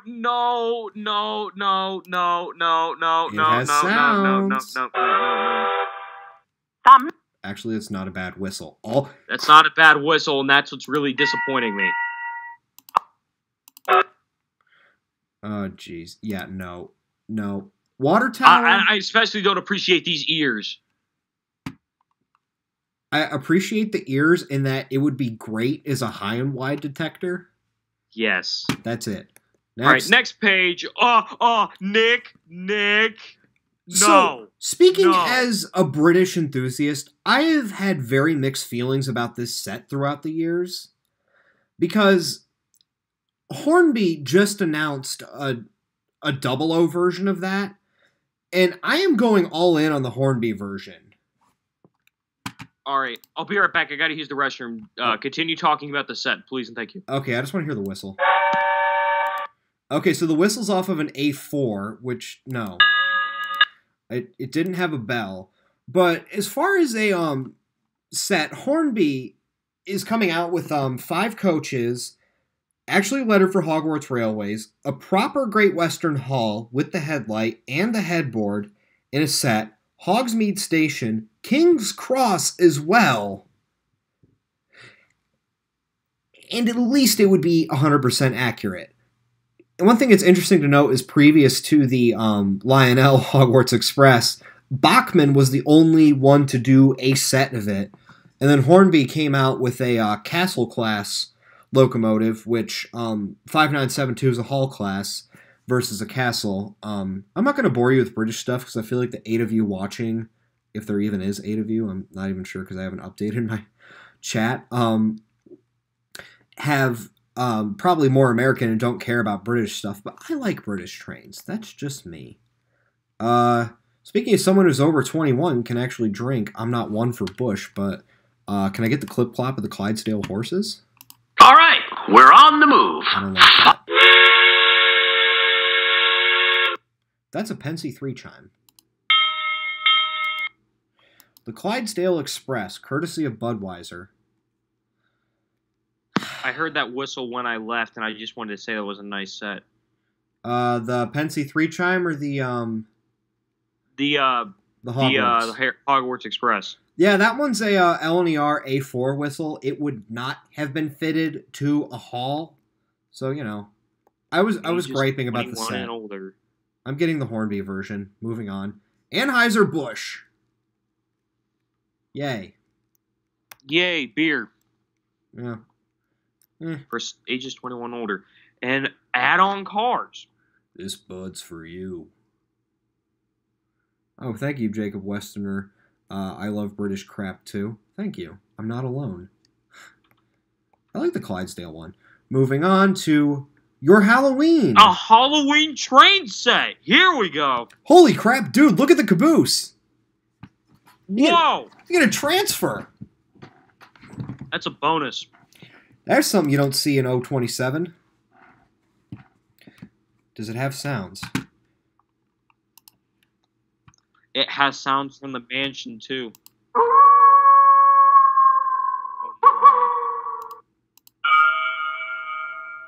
Looks like we're right on time for the end of the line. So if you want something corny, you go with your Scooby-Doo set. Look no further. Yeah, there we go. Moving on. More Halloween accessories. I like the ghost and the flying witch to go with it. It's certainly. And you can buy the regular caboose. Yeah, that's nice. Ooh. Now here's something that's actually affordable for the original Lion Chief line. This is Lion Chief 1, not 2. This has got to be excess stock. To go with your 442, you have a less stable 242, which I say less stable because the pilot is definitely more inclined to jump off the rails than your 442 version. But $200 for I can say that's going to be a solid motor on that. It's not a bad investment for your starter set if you're looking for another locomotive or your first steam locomotive. Oh, yeah. And I also noticed that the diesels to the right are going for pretty well, too, for RS3s. Yeah. Nothing really of note there. Well, nothing catches my eye anyways. I mean, the Lackawanna is nice, but again, for a starter set, you're looking at a great product. Oh, yeah. Moving on. This is a little bit of a throwback to Lionel's post-war era. Here's something that this may be a last of. This is a straight conventional control. This is probably one of the biggest line-on-line throwbacks I've seen in a while. Dead straight conventional control. No Bluetooth, no hardwire, just neutral forward, neutral reverse. I'll take it. Now, I don't remember seeing these engines, but I do remember those cars from I Love Toy Trains. The engines are fictional. I was reading about this. The cars originally were featured as a one-off, and then they did replicas in the 1990s, which they did 4-car sets, which expanded upon the originals. And then to expand upon those originals, you have the locomotives. But yes, those cars are definitely from the original post-war era with I Love Toy Trains. Yes. Moving on to the next page, I see some of our favorite cartoon characters getting their own freight cars. Now, we laughed and made fun of the earlier stuff, but I have to admit, especially with it being my grandfather's layout, and me and him laughed the hardest at Looney Tunes, this features probably the 2 greatest cartoons ever made by them, Duck Season and Rabbit Season, and Duck Dodgers in the 24th and a half century. So, my personal favorite from one of these is the Roadrunner ones, specifically for one reason. I want to buy these boxcars now because just to remember the one episode of Looney Tunes where he gets the tracks, puts the bushes, he walks out into the street with his own wig-wag, telling Roadrunner to stop. He doesn't stop, and then he just gets hit by a train. Oh, yeah. Now, I probably the one that I am definitely for is the Ambush Shack here, which is just a take on the old Lionel line shanty. Actually, you talk about I Love Toy Trains. When I was really little and my grandparents got that for my older cousins, the VHS, I loved the shanty so much. The shanty, just the guy popping out the shanty. Oh, yeah. It was peekaboo. You know, I'm just a little babe. And I'm just learning how to talk, and my papa's like, I've got that downstairs. And I'm like, no, you don't. And he was like, he goes downstairs I do. And he just pulls it out. He pulled it out, and I'm dead serious. That's how his entire 36 by 18 by 24 O-scale layout started. Was he built it for his grandkids. So that little shanty down there, that's definitely one definitely some to consider. Yeah. Moving on. This would be one my girlfriend would love because she absolutely loves the Batman. However, Batman is greater than Superman. Changed my mind. Yeah, but Superman, depending on which version, is greater than original 60s Batman. Yes. Now, one thing that I do have to mention is that normally cars, you'll get the normal 40-foot boxcars or 50-foot boxcars. These are actually coming as high cubes, which I have never seen in No 27. Could I nitpick and say that if we had these in Batman the Animated Series, you'd have my money? You know what I want to put over that joke? I want to get one of those boxcars, and I want to put a quote under the Joker. We live in a society. Yes. Yes. I do like the light. Oh, the Gotham Searchlight car continuing on from the early days of Lionel. Oh, yeah. The missiles, another one of those. They're both just recreated Batman creations, which I like to see. But keeping up with the high cubes, we have the Disney villains trend featuring Scar. We also have another cartoon classic, A Spy vs. Spy. That's always been an entertaining show. Oh, yeah, and Pez dispensers. I don't understand what Pez has anything to do with Lionel, but I'll take it. That's creativity 101. I mean, hey, it's built in America, so you know. Yeah, and nothing runs like a John Deere, especially in this set. Where we have more John Deere themed equipment. John Deere themed equipment has been around for as long as I can remember. Now, not so much the Toyota, but the Chevrolet, because my grandfather's a big Chevy enthusiast.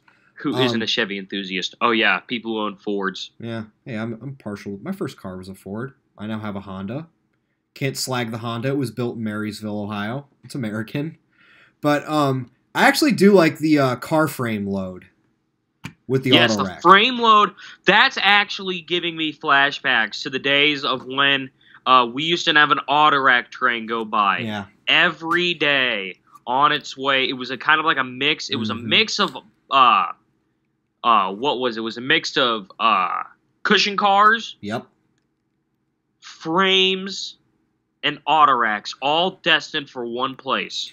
We don't really see cushion cars mixed in with frames as much in Toledo, but I could say that we definitely used to see empty auto racks, cushion cars, and frame cars to go all in one freight for Detroit, but definitely the big reason why I remember all those 3-in-1 train is because in a little town called Moraine, just outside of Dayton, they had a I believe it was General Motors or there was a truck plant of some sort down there. Anyways, they were building trucks. That was an 100% truck building facility. I think it might have been Peterbilt or Kenworth who had a plant down there. Yeah. But they would bring in tons and tons of auto racks and frames and huge cushion cars full of parts. Yeah. So that's really giving me a flashback to the days when those trains were common in my area. You know, that is something that I think is very underrepresented in the modeling world is the car frame loads. I do not see those as much as I'd like to. Like, one of the interesting things with the DT&I was a lot of their cushion frame boxcars and automobile carrying boxcars before auto racks were actually allocated to certain plants. Like, these would go to Flat Rock, these would go to, like, they would serve the different plants, despite it being Henry Ford's railroad. Oh, yeah. Moving on, you got Coors, Ham's, Reefer, Miller, none of that. Here you go for you Southern enthusiasts. The Railroad Heritage boxcar. That's a boxcar I would love to have. I like how you have 630 in the 01, Southern. And then Southern 2601 or 2501 and 6133 from TVRM, or not TVRM, North Carolina Transportation Museum. Yeah. Definitely slick. And I also see the Westinghouse.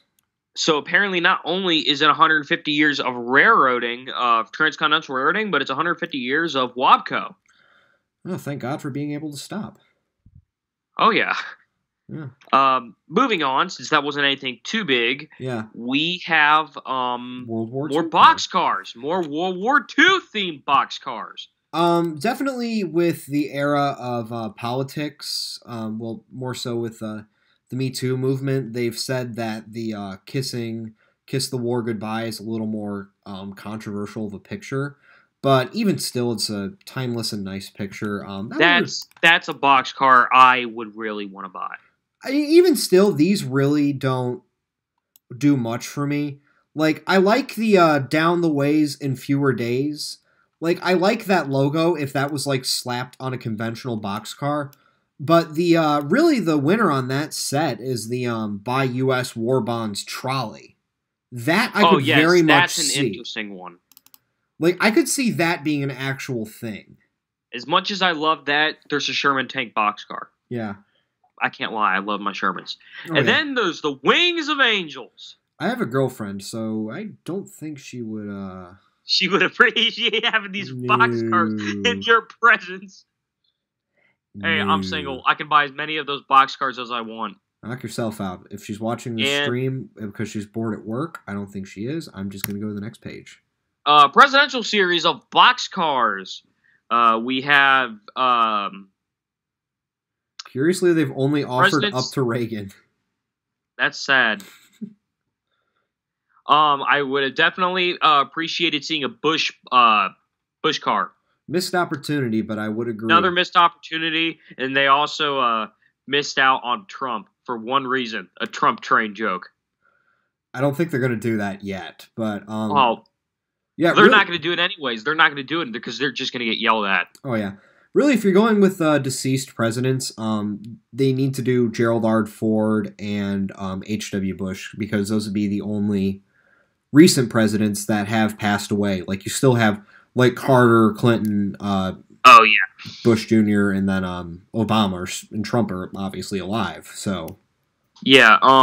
The one thing, though, is that I do like that caboose. Oh, that is a nice caboose. That actually reminds me a little bit of the... Norfolk and Western's bicentennial hopper a little bit. Some of their bicentennial stuff, but it is very nice. Moving on, another big thing that we're seeing here is hopper six-packs. This is what I call the Menards effect, because this reminds me of the Menards hoppers, and these are more finely detailed to a straight 4-bay that I like. Yes, this is straight. This is similar to where we've seen on the Erie set. Yes. As much as I like the cars to the left, the hoppers, it's the ore hoppers where I'm interested. And more specifically, the Bessemer and Lake Erie ore hoppers. See, I'm the opposite way because they have the Pennsy 6-pack, but we actually have a great deal. I think we have 8. We can run an 8-car Pennsylvania all hoppers, which doesn't seem like a lot, but an O-scale, it's a pretty sizable distance. And the CSX set I'm especially looking at just because they I see a lot of CSX traffic going up to the docks in Toledo, whether it be coal or ore. Oh, yeah. Well, ore down, coal in, ore out. But yeah. Moving on to the next section of rolling stock, we're seeing more of the modern day cars that were offered in the freight sets that we saw earlier, auto racks and intermodal cars. See, I feel like they haven't found the sweet price point with auto racks yet. Like, I understand that a well wagon is going to be $80 because that would have to be metal to stay durable in addition to 2 containers. But the auto racks at $80 are a bit much, and I'd really like to see the size of them because the scale on those is always wonky. Always. Over to the right to the assorted rolling stock. I do like the boxcar. The boxcar is something interesting. Oh, the Santa Fe? The New York Central piggyback trailers with pacemaker trailers. Conrail. I believe we have seen these somewhere before in previous runs, so it's nice to see that they kept those around. Mm-hmm.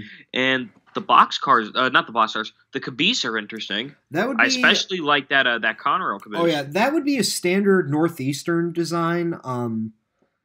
They basically that tooling you could crank out so many paint schemes in, just because that's very that is about a dead ringer for the Pure Marquette. Same with the nickel plate 783 that's going to be picking up 757 down in Bellevue. It's just a dead ringer for it. Like, that's a tooling that Lionel can make and get a lot of use out of. And of course, one of my favorite operating accessories, the milk car, always in stock, which is always is something interesting. Well, that's always a lot of fun. I love that set. Moving on, more assorted rolling stock. We have plenty of gondolas. We have the construction railroad gondola. Oh, you sure it's not Clinchfield? Oh, look, I thought it was a Clinchfield gondola for a minute, and then I looked at the signs. I was like, oh, wait a minute. Yeah, Strasbourg, though. Whoa! That's something I've never seen before. Yeah, now, I really don't think that would be to the new Strasbourg that we know today, but certainly a throwback to the very original Strasbourg Railroad before it became the tourist operation that we know and love. That is something definitely I'm going to have to pick up now. Yeah. You don't see that many Strasbourg items made. No. Curiously, Lionel did previously do one of the, I believe it was one of the Maryland and Pennsylvania freight cars or box cars that was painted in Strasbourg lettering, numbered 110. And I did manage to find one at a flea market in Findlay for $25 brand new. It was a good deal. And I managed to get an HO version of it for $10. So it has a mini-me. Nice. Personalize your layout. Yeah, okay. No, I'm good. Birthday box car. Thank you for your service box. That's that's kind of like a gag gift. Oh, yeah, you like trains? You know what? How would I find the most embarrassing baby picture of you and throw it on a boxcar? Yeah, basically. Although the thank you for your service is a very nice touch. Oh, yes. Yeah. I'm liking all of these boxcars. These boxcars are very interesting. Yeah. And moving on to Christmas, because it's January and we're focused on Christmas 2019. Oh, man. Although, actually, the one thing that's kind of cool, though, if you go to the next page, the bipolar makes a return. The bipolar makes a return. Now, these are, if you want to run the Polar Express the way I wish I could with the money, this is O-scale. The ideal. You can run a Legacy 1225 or a Legacy Polar Express. They make one with these true-to-scale Pullman heavyweights for a Polar Express. Not bad. That would be nice, but you can't lie. That bipolar looks actually pretty darn cool. The Polar Express paint scheme is pretty good, but it drives me up a wall when I hear people say that the Steam Railroading Institute should paint some of their cars that way, and I'm like, no. The loyalty fees would be through the roof. Oh my god, yeah. Like, Lionel jumped on the very early rights to this, and they've, my Polar Express set that we have at home is the original run, which is shocking that it's been 15 years. Ooh, sounds. Whistle. Oh, you're on the next page? Yeah. See, this one more thing, if you'd like to go back to this one, I like how the a couple of these cars actually have sound, like the box car that's in the bottom right. It'll have freight sounds, and the hot chocolate dining car. Hot chocolate, and it has to be. I mean, if you're gonna have a dining car, it has to be the hot chocolate car. And it's got to have the stations. Just imagine hearing hot chocolate. I'll take it. But yeah, the Polar Express I played the whistle on. This is what's driven me away from the Lion Chief Berks, is just because they have this generic whistle, and it'd be like, if you sold me the nickel plate Nathan Six Chime and the Pierre Marquette's whistle on that, like, with the correct bell and whistle, instant. And then below it is something that I may or may not be interested, just because it's that around that. It's the 15-year anniversary edition of the Polar Express, which I can't believe it's been 15 years. Yeah, I remember seeing that. I was 1 year old when that movie came out, and I had no idea it would be this big of a movie. I was it was 7, 8, but the thing that's interesting about this set, though, both of them, is that they have snow on the coaches. That's new compared to the original. That's something you really don't see on stuff like this. Well, if you go to the next page, that would explain it. All of the cars are new. Well, they're not new. Like, you have they're retooled and redesigned. Yes, like we have at home, we have the diner and the baggage car, because that was sold originally as a 2-pack without the snow. But they have the announcement coach to add earlier sets, which doesn't have the snow. And what I like to this one is that there one of my favorites here. It's actually not the disappearing hobo car. It's the hot chocolate car. Yeah, because we have our boys giving people hot chocolate. Yeah, absolutely. It's the same car which we found a conductor that Tokyo drifted a train. And there is a Lion Chief announcement car. Yeah, which is welcomed. And I saw that color, that lantern. I honestly thought from the distance it was some guy wearing a vest. Yeah, no, that's the original run. Like, with that being Lion Chief compatible, that's what I would have to get to run with the rest of the stock. Moving to the next page, we have a Polar Express trolley. It's cute. It's got bumping posts, which I like. This as a set. That's a perfect little set. You get the back and forth, and it's got the bumping posts. We've got 2 of those trolleys, and they're just a bucket of fun. But yes, even though compared to other trolleys I've seen, I don't really think a trolley is worth $200.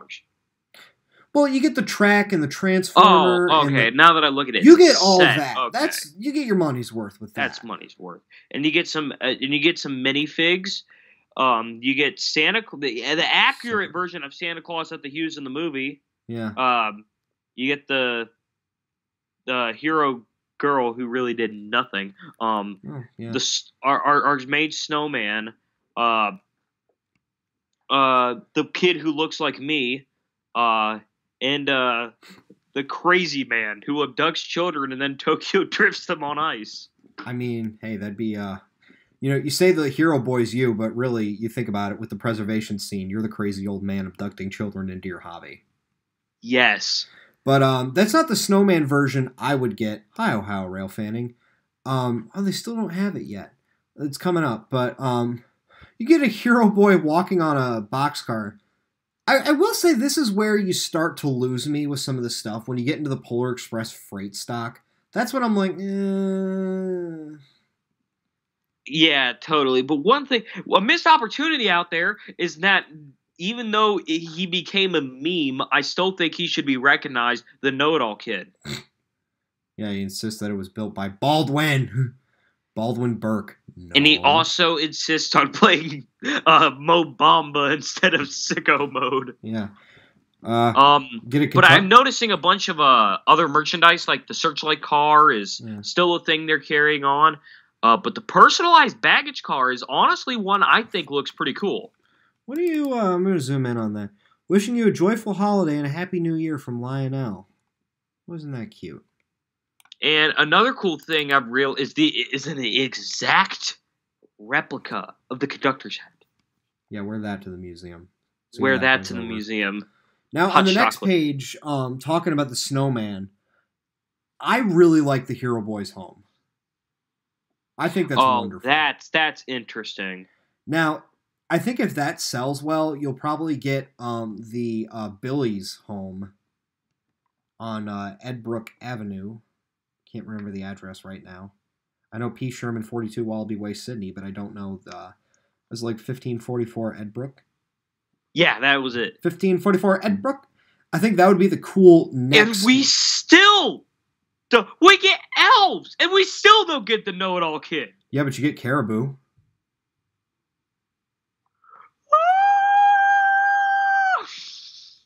That's how you speak to Caribou in the Polar Express, ladies and gentlemen. No kidding. Next page. I like the flags. The flags are interesting. Yes. Next page. I'd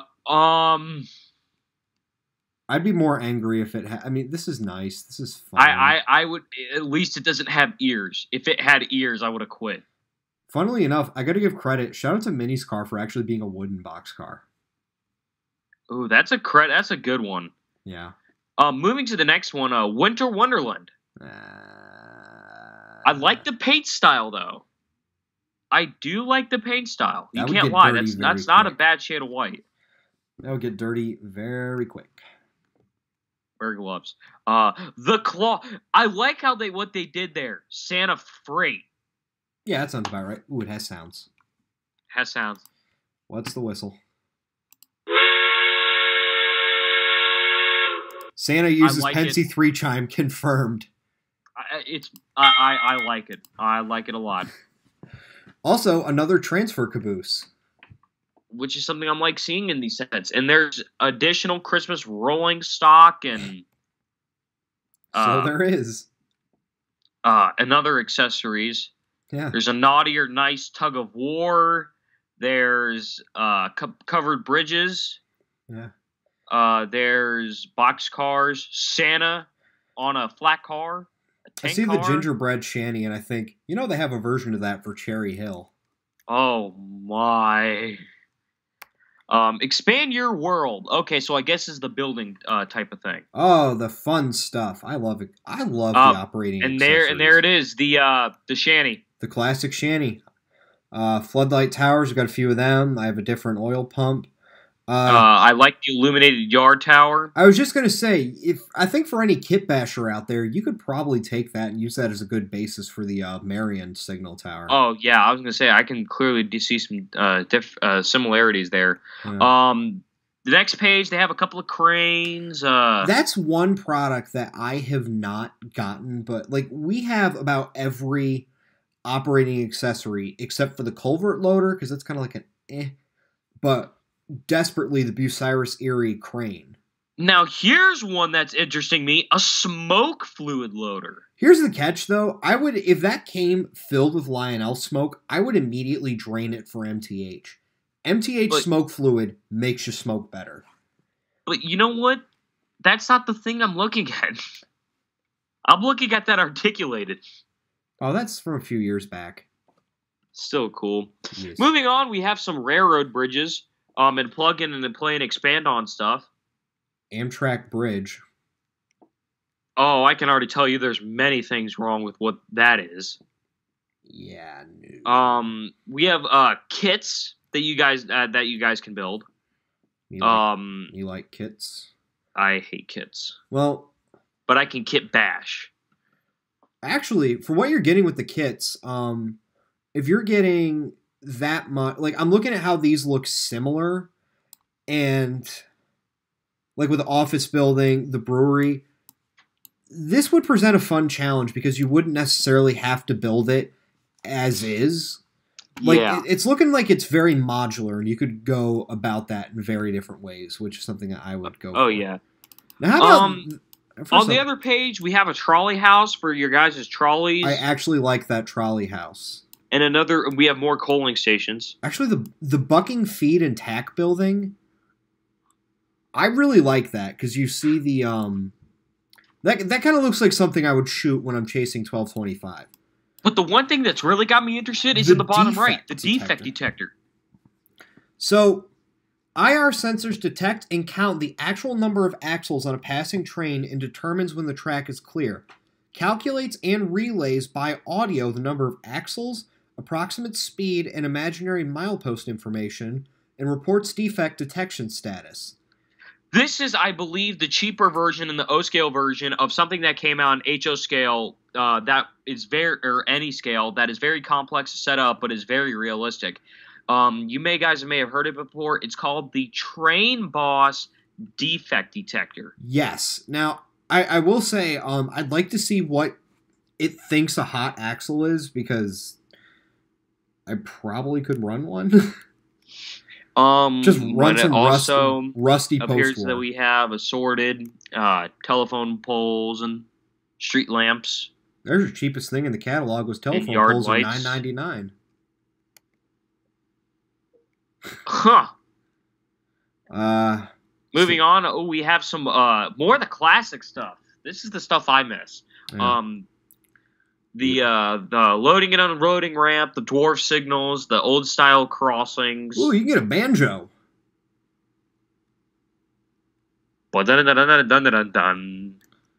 Classics. Moving on. Oh my God, the missile firing range. The missile firing range. Yes. That's a classic. To go back on a British tangent really quick, you know the classic post-war Lionel exploding boxcar? Yes. Lionel actually gave the design to Triang, and there's a British version with British couplings and wheels of an American 40-foot boxcar in HO, that actually has the exploding boxcar. It works in the exact same way. I've been searching for one, and I can't find one at a good price, but it's something I've definitely been looking at. Another thing I've noticed on this this page is the Bethgon load. Oh yeah.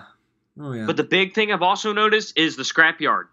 Yes. Oh, they've done Santa Fe versions of that. They've done several covered wagons. If they do a Penn Central version, you'd have my interest. And you're also wrong. We have now found the cheapest thing available in this catalog, the barrel pack. Ah, yes. That's the cheapest you can go. I can say that we have gotten several barrel packs over the years because I love the barrel loader accessory. All right, assorted people. Oh my God, they have a millennial pack. As a millennial, it freaking skews me. Okay. No, it's just funny because the fact that they decided to go that far, they picked all the stereotypes. Okay, so let's go with the Okay, so we have a guy who kicked his drug habit and is now promoting a new product in a blazer. He's promoting coffee. We have the college guy, with the boot, the Timbs, the book bag, and the wireless headphones around his neck. I'm gonna step off we have for a second. We have the young lady touring the South. Whoa. I heard that. UP Gevo and a UPSD 70M. That's nice. Yeah. Short Instagram girl who's quirky. She's a quirky hipster. I'm a quirky. And then we have women in their 40s that are having a midlife crisis with a selfie stick. Then we have someone who just doesn't care about the world at all. An androgynous business lady. Yeah, that's about right.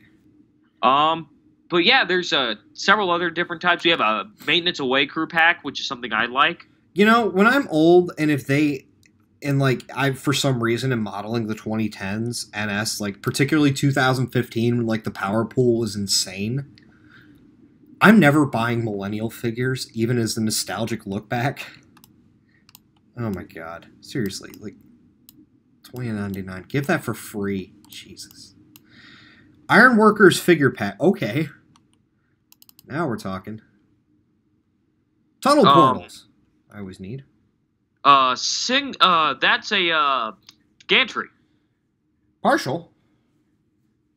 That's just a. Do they have full blown Wait, gantry? hold on. A friend of mine just. Oh my! Friend of mine just texted me in the downtown people pack. I see Donald Trump. I mean, if it was a navy blue suit, I don't think I've seen Trump in gray. I have not seen him in gray yet. But if that was blue, curiously, in the Walters catalog, Faller, the German company who does very nice people, they've done the Obamas, the Queen, every president except Trump, but they have Angela Merkel, and purely because of the Germans don't really like him, which I find funny because they haven't done him yet, but they were instantly cranked out in Obama. Not so much a political jab, but interesting food for thought. And then moving on to the next page, we get into the normal fast track thing. Holy God, what is this? Without roadbed. Wait a minute, hold up a second. Oh, for now, curiously, oh, my page is buffering right now. The transition track being $9.99, Menards actually beat them to the punch with that. Well, I shouldn't say beat them to the punch. They've had that. But Menards had their own converter track for fast track. Yeah. Is your page still buffering? No, it's not now. All right, moving on to the next page. Switches. We have it shows some of the different type of curve radius. Curiously, when I'm looking at 031, and I can imagine that big boy on that curve. Yeah, I can't because I imagine. I just imagine like all. You know how little kids like to put their head up to the train when it's on the ground. He's like, oh look, a train. Oh yeah. Now I will plug one of your dealers down in Worthington, Moody's. Yes. Moody's had exceptional prices on fast track switches. Oh yeah. Like I was very impressed with that. But more fast track O gauge switches, that's the norm. Yeah, just normal O gauge specialty track, trolley announcement track. Interesting. Figure 8, bunch of normal stuff. The fast track extended truss bridge. That seems to be my personal favorite. Add life to your colorful fast track. White for snow. Okay. Orange for the Hot Wheels. Oh my God, that comes with orange fast track. Ugh. Some good fast track layout ideas. That's nice. Orange fast track ballast. Yeah, for the Hot Wheels set. Oh, I was gonna say because that would scare me. And then they got some O gauge layout designs for fast track. Yeah, and then we come to an ad. Is this the end? Could it be the end? No. Which ad? Oh, for the universal remote. But it's the answer is no. Because we're moving into power and control. With the most popular Lionel system, the what is it called? The Legacy Command System. Yeah, how much the going rate on that? Because 300. Okay, because that's something I like about MTH is that MTH can look at you and say, hey, we know Lionel exists, so DCS cannot be run on a Lionel system because Lionel's for Lionel, but MTH will allow you to access most features on their DCS system if you're running a legacy engine, but they do have an adapter to hook up a legacy to your DCS system, which is very, like, that's convenient for me because, like I said, we're looking at a full-blown model of 765, like the $1,500 version one, because if we're going to do it, we're going to do it right. So the legacy system would go right with that. But we're not really here to look at Transformers. Layout control system, yada yada. Not really something we're looking at. And then a bunch of O-scale parts. Here's something we're now getting into, the American Flyer stuff. Yeah. I just noticed the coal, it's now simulated coal. The original packs were real coal ground up. But American Flyer, featuring the spirit of the UP right off the bat. Okay. I already noticed one thing, headlight difference. Oh, yeah. But other than that, we have a bunch of different types here. We have Canadian National, Demonstrators, Montana Rail Link, CSX, Union Pacific, and Kansas City Southern to Mexico. See, I see the CSX SD70 Ace, and like I couldn't even run that because I would immediately patch it for CNO. Oh my! Now, one of the things that I have to commend the American Flyer range right off the bat was you get one version of the Burke, and it is what I would like the. What I would really like the Rail King, or not Rail King, 027 version to have is just basic flying number boards. Which sounds really petty. Side note, 2716 with number boards looks pretty good.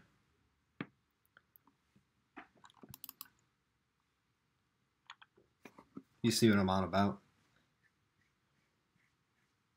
Yeah, I see what you're on about. Yeah.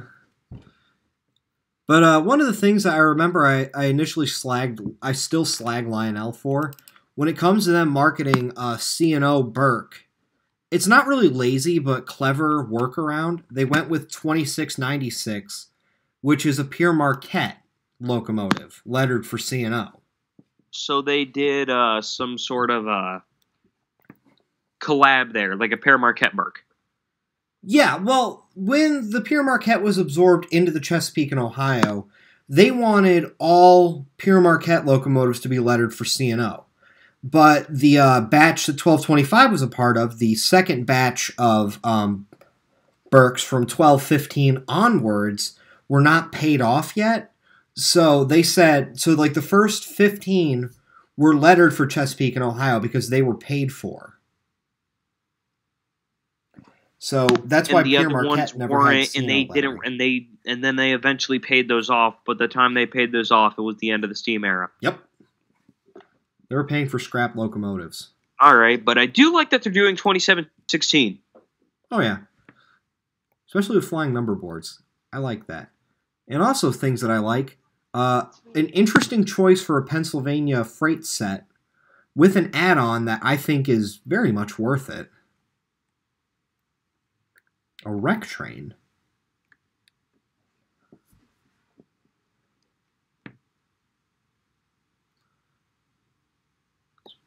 Hello? You're like cutting in and out, dude. Yeah, I know. I'm sorry about that. It's okay. Yeah, not sure what you're up to, but yeah, no, the Pennsylvania wreck train featuring with 3 cabin cars, 40-foot boxcar. It's definitely a good-looking set, especially with the... Yes, totally. By all means, it's one of the better sets I've seen. Yeah, like that's like a very niche thing, but then again, American Flyer in the 21st century is niche as it is. Again, one of the other things I like about American Flyer, particularly with the Polar Express, was that they went straight to the throat, got you a full-blown 1225 tender that's accurate, full-blown heavyweight Pullmans, and the 027 Burke. Along with an additional anniversary coach. Yeah. And they have, just pretty good, new trucks on your hoppers. Hoppers and piggybacks. Hold on, lost my page there.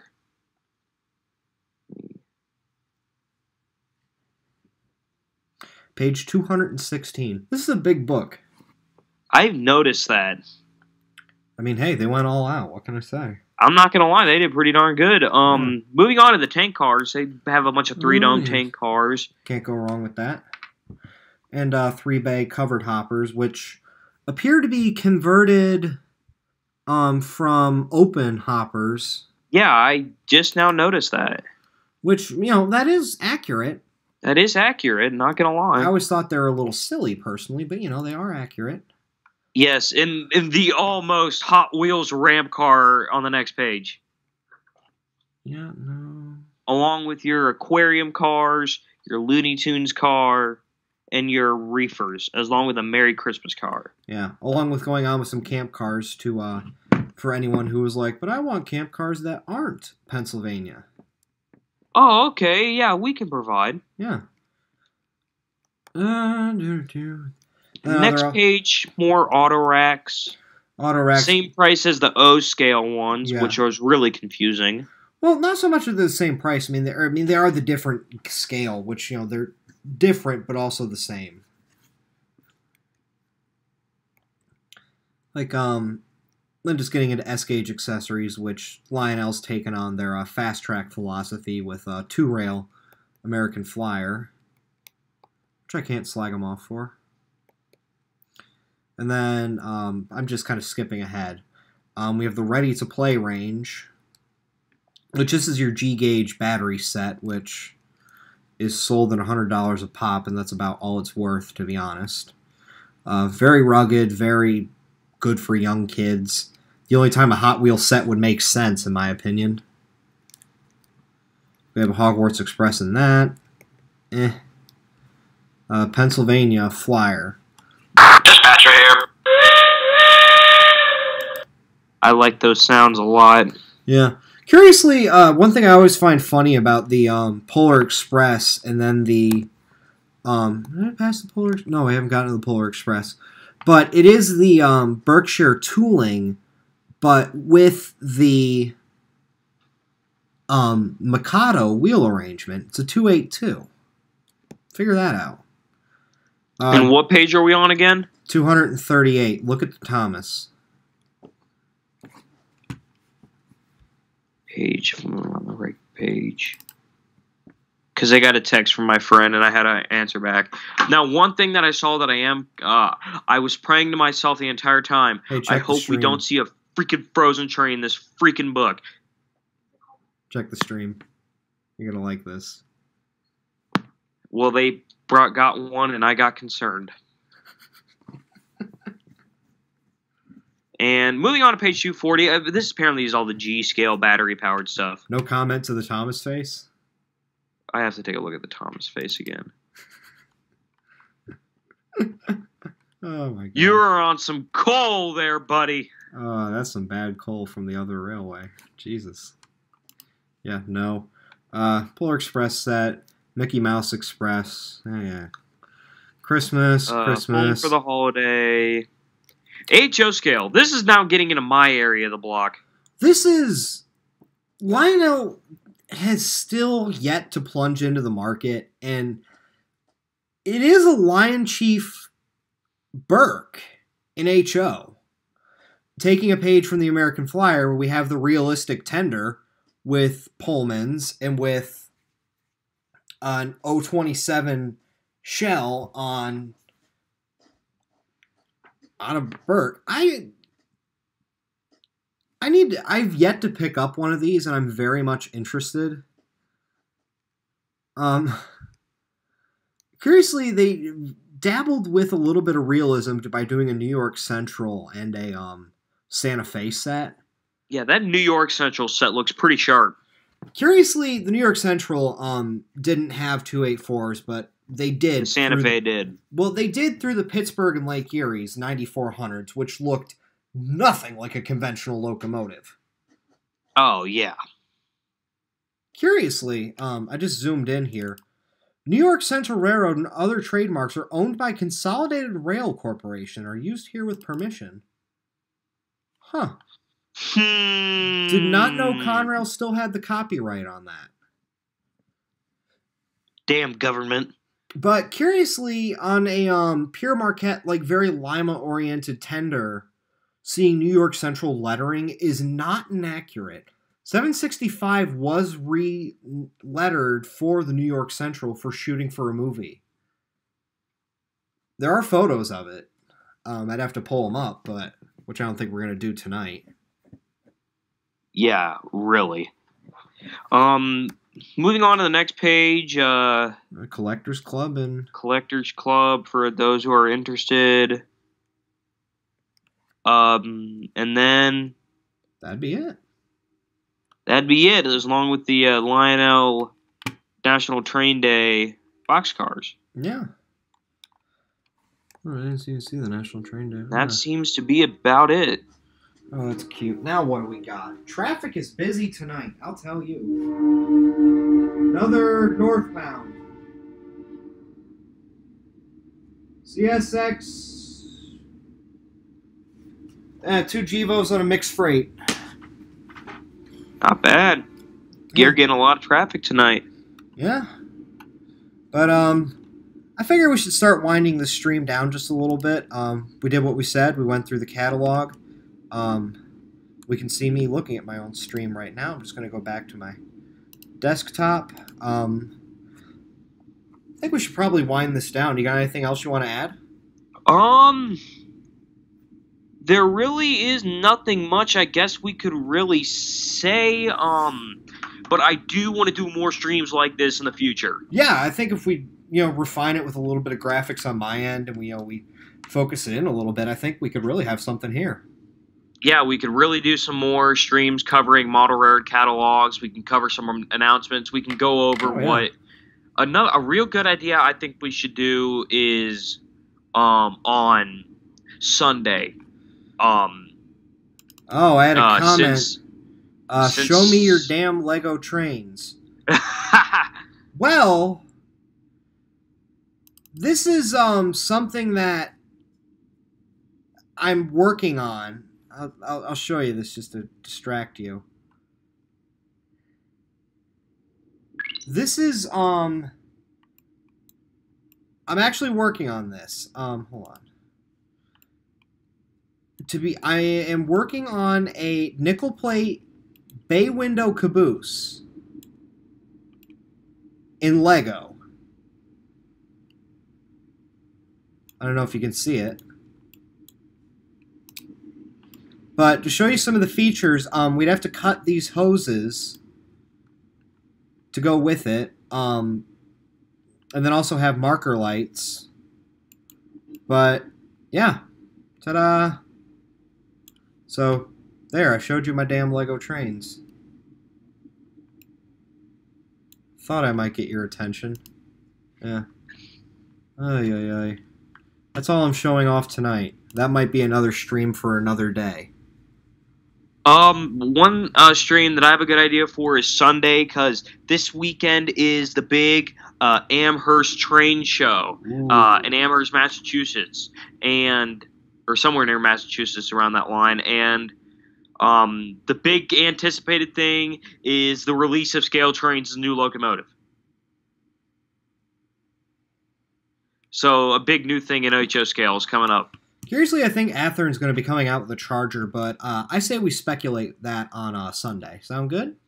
All right, that sounds pretty good. Well, I appreciate all of you guys for tuning in to Nick and I's stream. All 9 of you. I'm Nick Dombey with Central Jake Miller of Central Ohio Trains, and thank you for watching this stream on Toledo Rails.